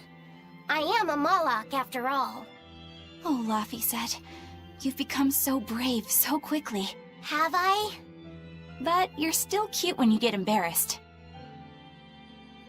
Hey, why's your face so red? Huh? My face isn't red. Huh?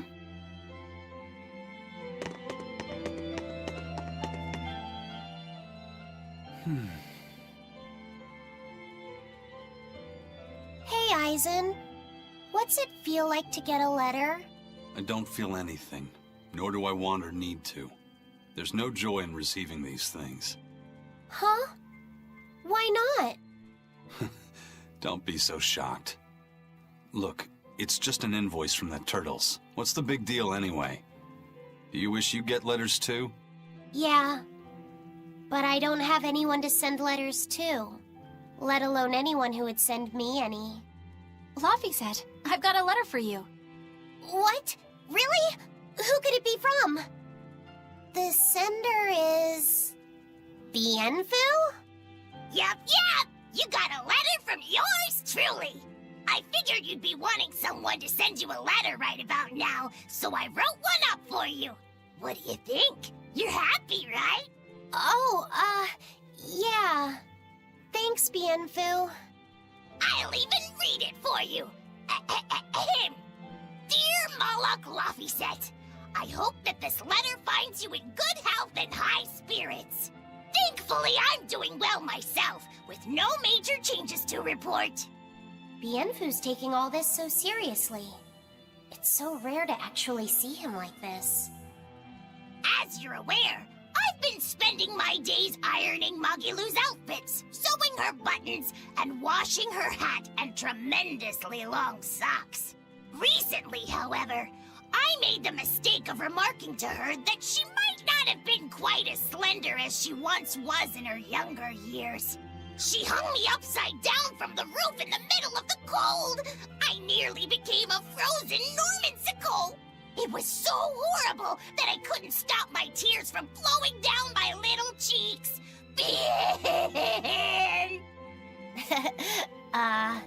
There's the Bienfu we know and love. But all you wrote about in that letter was yourself. And you even read it out loud yourself. That's okay. Thanks, Bienfu. It feels nice to get a letter. That's so kind of you to say. I think I might cry again. Bien!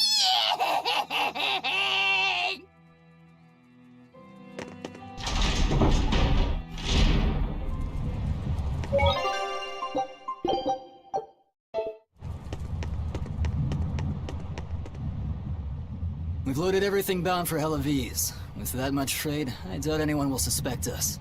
Any idea who can give us cover for docking? Not anyone in particular, but recently the power and influence of the Helaviz Fishermen's Guild has caught my eye. The Fishermen's Guild, huh? Let's bring them some extra relief supplies. Fuel, drink. And as for the drink...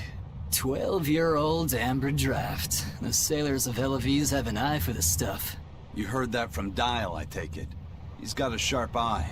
He took a bottle in payments, but I say we turn a blind eye to it. We thought we were the best at this kind of thing, but having him around has been a real eye-opener. Okay, but tell him if he takes a second, he'll pay for it. Eye for an eye. Aye, aye. I'll keep an eye on him so that he doesn't sneak off with another bottle.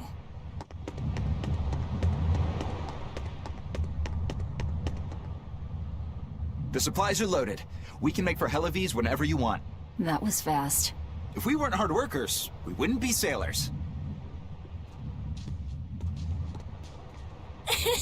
Eleanor!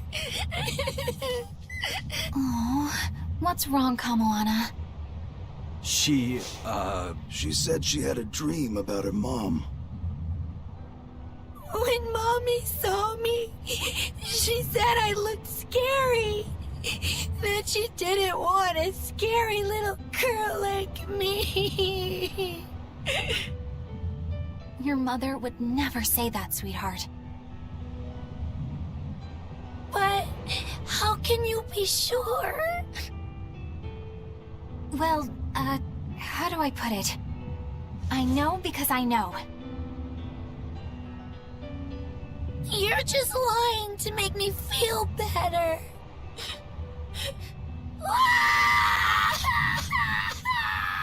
Aw, Kamoana, don't cry.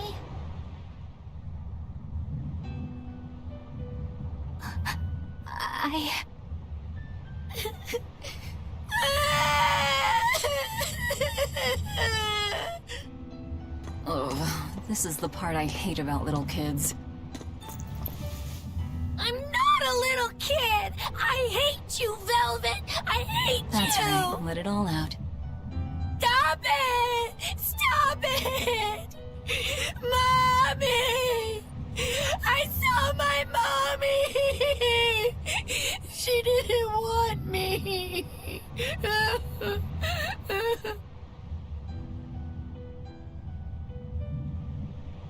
She managed to cry herself to sleep. They're not rational creatures. Sometimes you just gotta let them cry it out. You seem used to it. I guess you could say that. Luffy usually kept himself together when he was younger. But when he was really little, he had times like this every now and then. And on that note, let's take off all we can. My liege, Dial, I leave Kamoana in your care. I'll do what I can, but kids as sweet and honest as her are harder to deal with than corrupt bureaucrats. An outlaw prince and a talking lizard are no replacement for a mother.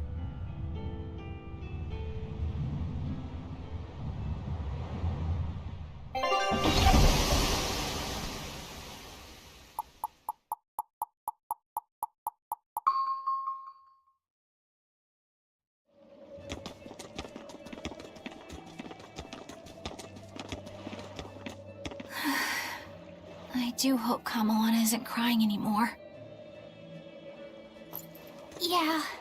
Shush. How long is it going to be before you send in another exorcist to replace Lady Teresa? With these demons clamoring at our gates, none of us feel safe anymore. You have our deepest sympathies, but we were sent here on a different mission. That's what the last Exorcist who came here said before leaving for the north. What could be up there that's worth all that attention? Surely we're not all being punished by the Abbey for what happened with Medusa, are we? That is not the case. Now, if you'll excuse us, we have business to attend to.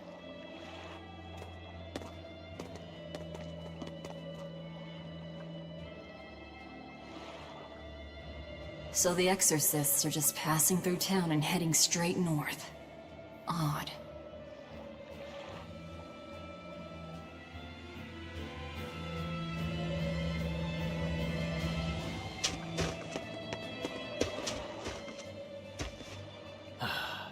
Ever since the Calamity showed up, everything's just gone to pot, I say. Calamity? What do you mean? I mean the demon who barged in and made a mess of our fair city. She's a nasty creature of pure evil, with an arm that eats anything that gets in her way. Haven't you heard of her? The Calamity's been rampaging across the whole kingdom, not just here.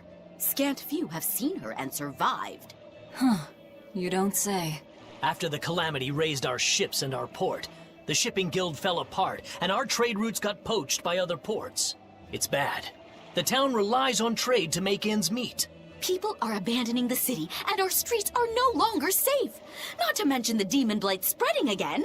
Just the other day, a little kid turned into a demon, just like that. What a world! What a world! What have the Exorcists been doing during all of this? Well, Lady Teresa was in charge of this region, but she came up short against the Calamity, and got a fat demotion for her troubles. Several new Exorcists have been reassigned here, but once they arrive, they all traipse right off to the ruins up north. This has to be Medusa's fault. If she hadn't gone and done something so stupid... Medusa? That's enough. This isn't something for outsiders to know. You're right.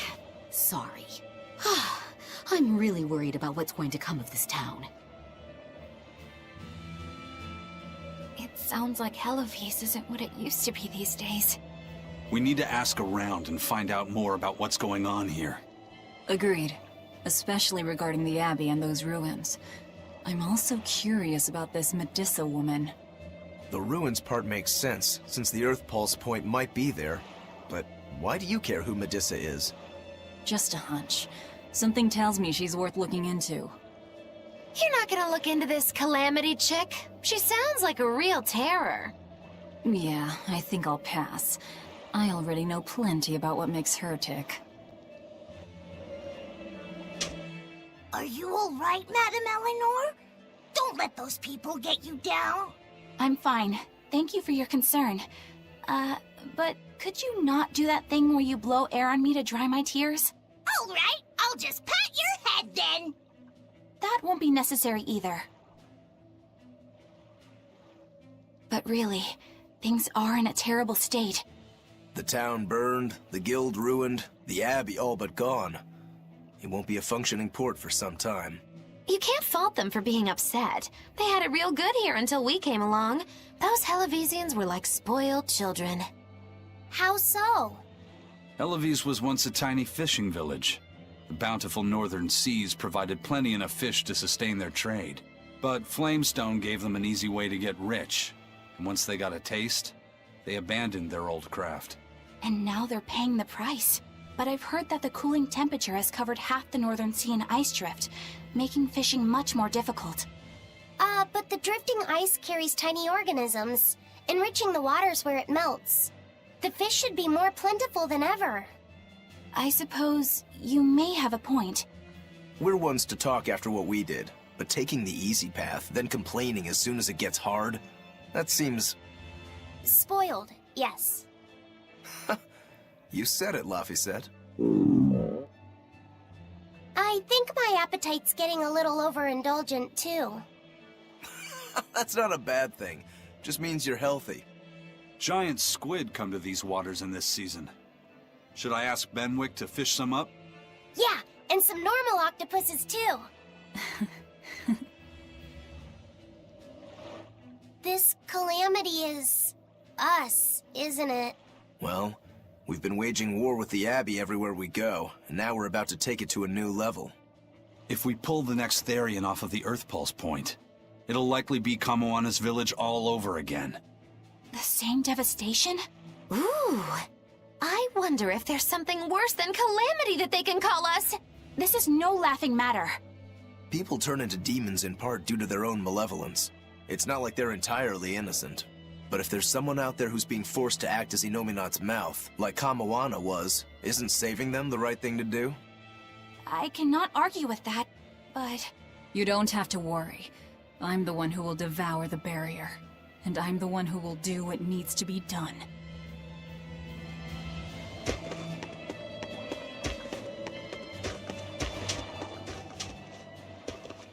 The demon attacks have ground trade to a halt.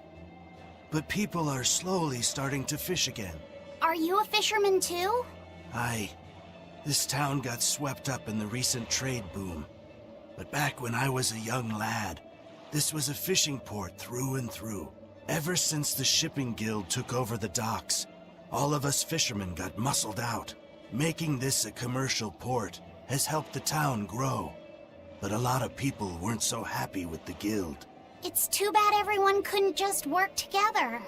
Once money gets involved, people change. That's true no matter what age you live in. The people know it's the ones making the money who lead the charge. But we follow anyway. It's human nature. I hope everyone changes their minds once we start rebuilding. But who knows what will happen.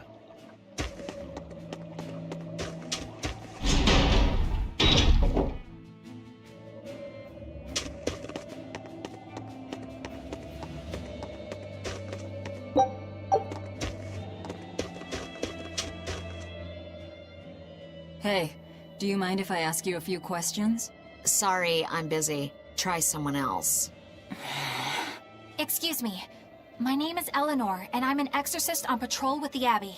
I was wondering if I could solicit your honest opinion about how this town is being run. Oh, I didn't realize there was an exorcist with you. Yes, please tell the Abbey we want Lady Teresa back. Her governance was strict, it's true, but at least we could live in safety. Now, all the exorcists run off to the Faldi's ruins and leave us here in the lurch. They value some dusty, faraway ruins over the lives of the good, hardworking citizens here. It's just wrong.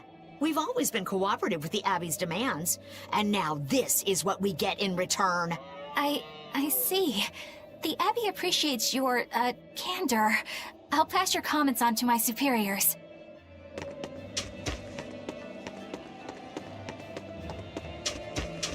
First it was the sailors, and then even a small girl caught the Daemonblight. I was sure it was going to start spreading through this town as well, but then, after that incident, it just went poof and disappeared.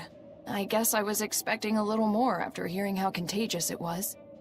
I wonder what really causes it. Who knows? I heard of this one village in East Gand where everyone caught it at once. It wiped out the entire town.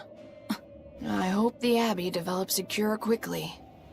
I can't wait for the day where we can live without fear.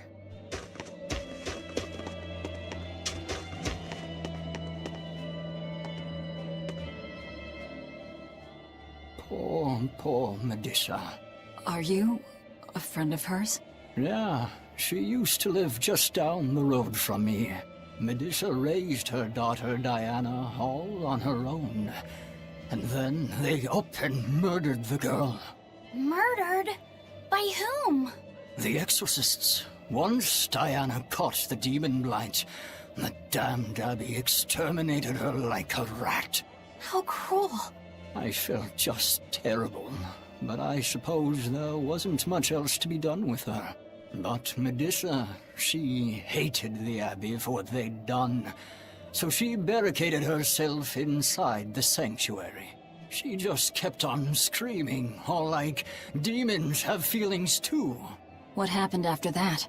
I wouldn't have been surprised to see her executed. But luckily, she was spared that much.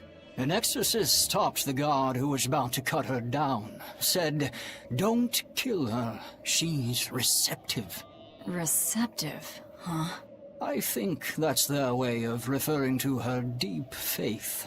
Before all this, she was a real devout lady. That was certainly kind of them. Melissa really cherished her daughter. Can't much blame her for blowing up like that. But the Abbey, they don't care so much about feelings. Reason is all that matters to them. They don't take kindly to people disrupting their order.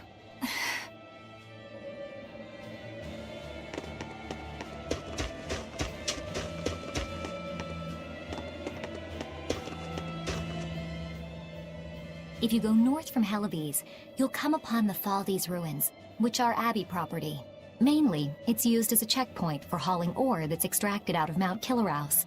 But between you and me, I hear the Abbey also uses it as a prison camp. A prison camp? Are they capturing demons? Heavens no! The demons they kill on sight. No, these prisoners are human criminals. Not long ago, this woman killed someone and locked herself up in the sanctuary. I hear she got hauled off to the camp. Why do you think the Abbey would use the ruins for a prison camp? Who knows? Maybe they need a place to deal out their harshest punishments. The Abbey's not known to be forgiving, after all. But these are just nasty rumors I heard. Of course, I don't believe a word of it.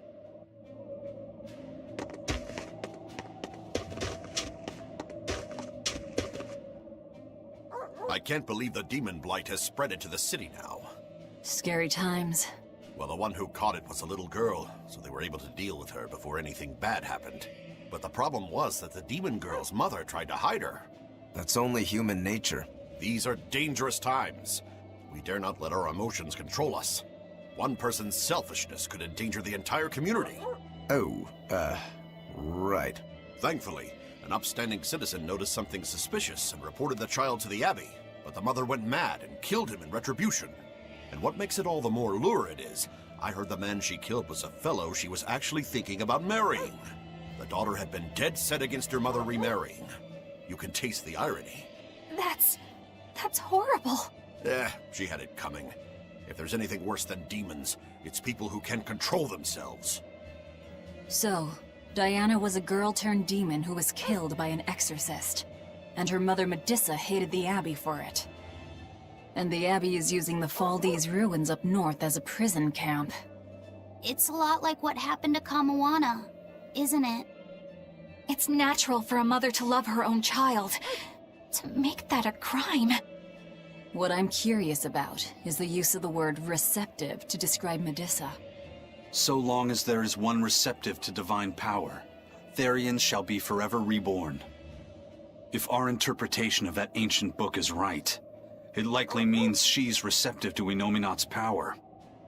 Meaning they brought Medissa to those ruins where there's an Earth Pulse point, and then they made her into a Therian.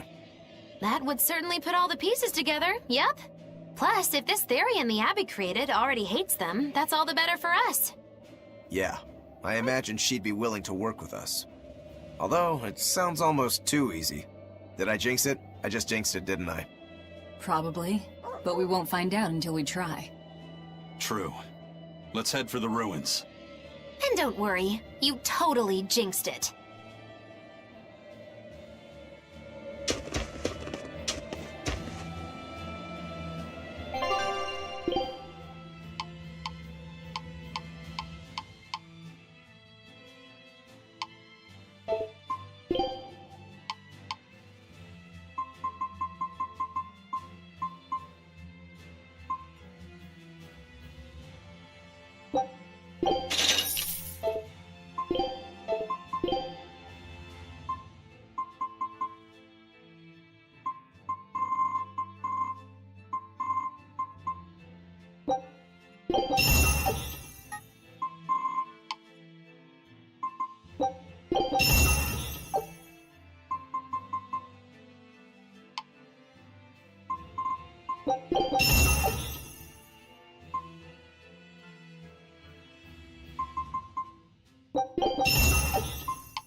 Okay, I'm not sure where this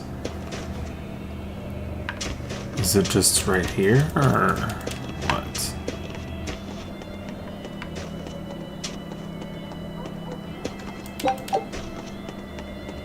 Oh, okay, I know where it is. Okay, I'll go get it. But yeah, this is a lot in the sense of what the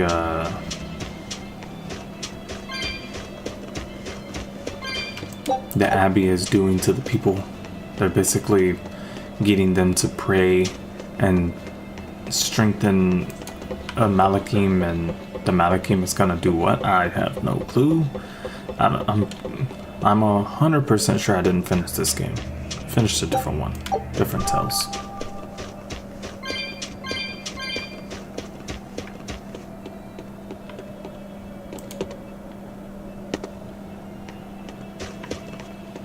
I can't just leave out of here. Oh, that's not cool. Thought I could leave. Guess I just gotta go back the same way. And what is the mission? Explore the Faldi's ruins north of the town. So north. I'll have to head up, huh? Wait. Up? Oh, I still gotta talk to someone in the tavern. And that's actually not too far away.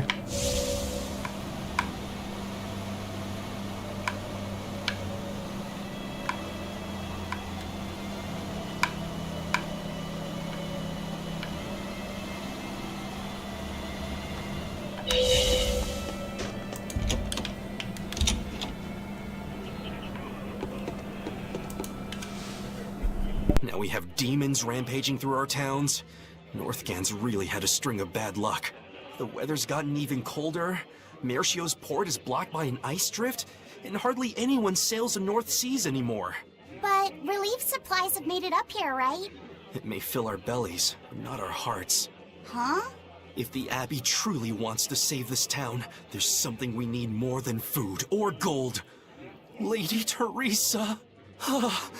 If only I could be pierced once more by those fierce, ice-cold eyes. Oh, punish me, Teresa, my love! Wow. Can we make it so that he doesn't get any more supplies? Lady Teresa, my life is for you. Wow. Hi! I was wondering if you'd let us put on a little comedy show. What do you say? Sounds good to me. Just try and keep it low-key. I don't want to attract the Abbey's attention. Ha! That's a tall order. Wherever we go, the boy and I have him rolling in the aisles. The boy? Wait, you mean me? I sure do. I'll play the straight man, you play the funny one. Don't sweat it. Even if you mess up, you'll be adorable. The audience will just lap it up. Did you memorize the script I wrote you? Yeah, I think so. Great! I knew you could do it! But if you merely follow the script and adhere to its every word, you won't be very funny. You need to ad-lib in your own style. For you, that's buttering up the audience and winning them over. Ad-lib? I'm not sure I can do that. I have faith in you, kiddo. You're gonna discover a part of you that you never knew existed. Just focus on finding ways to charm our audience. Okay, I'll see what I can do. Oh, right! Then let's get this show rolling!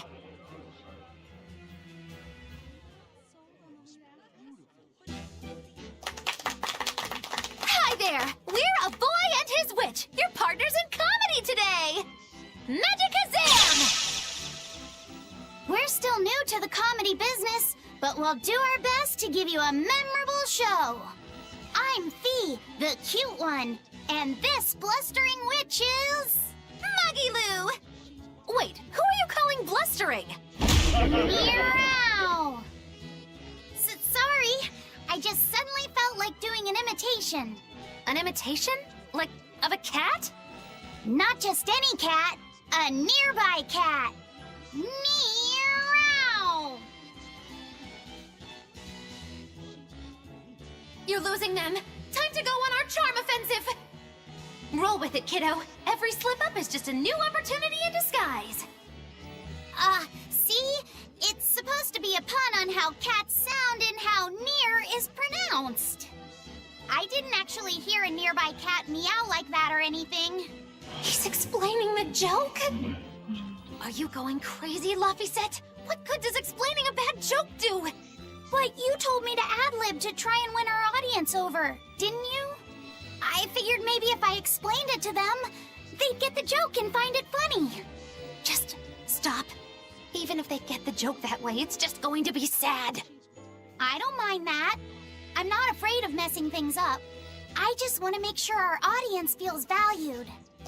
No, you have the right idea, but... I guess I should mention, Moggy Lou's the one who came up with the script. She just made me come and act it out. I don't care if it made the audience happy, you just sold me out! I can't work with you like this! No way!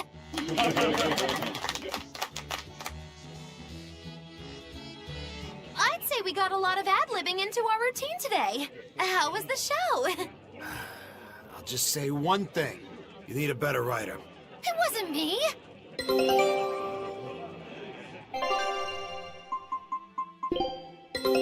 Our scout ship has returned! Well, well. Now here's a fine haul.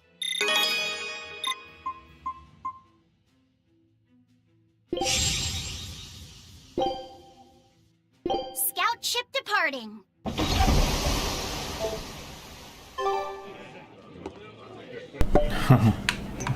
I thought that there was gonna be more to it, but he literally just like sold her out and then that was it. I wonder if she's gonna pull other people into the show, because she got Velvet, she got him. Yeah, I could see her pulling Eleanor into it. Alright, so what we're going to do... I'm actually looking for a save spot. Pretty sure there's one in here. Yeah, usually in a sleeping location. An inn. Alright, so we are now... We're at our 3-hour mark. So the next time we stream, it's just going to be a normal 2-hour stream. But the next time we stream this game, next week, 7 days from now, we will be playing another 3-hour stream to even out the one missed day. So it's 2 streams plus half a stream, making that 3rd stream. Anyways, after that, we're going to go back to 2 hours again. I think, you know, I'm drinking and throughout the stream, and I'd hate to keep stopping. Like, I think if I were streaming with myself on video, it wouldn't be too bad, because people could see, oh, the person's just not there. It's not that they're, I don't know, fell asleep or something. We can see that they're not there, and then I come back, kind of thing. Or maybe I should put like a little placard or a little note on my chair saying like, gone to the restroom, be right back, or something, you know, so that way even if I put it in chat, it doesn't go away or something. I don't know. I'm just shooting spitballing some ideas, you know. Anyways, this is the end of the stream today. I will be back on Tuesday, playing some more. Yeah, I'm drawing a blank. Anyways, I'll be playing some more. I feel bad drawing a blank, but I do know. Oh, Knights of Pen and Paper 2. I don't know why I was drawing a blank. I was thinking of another game that I played recently, but anyways, I think that's gonna be it.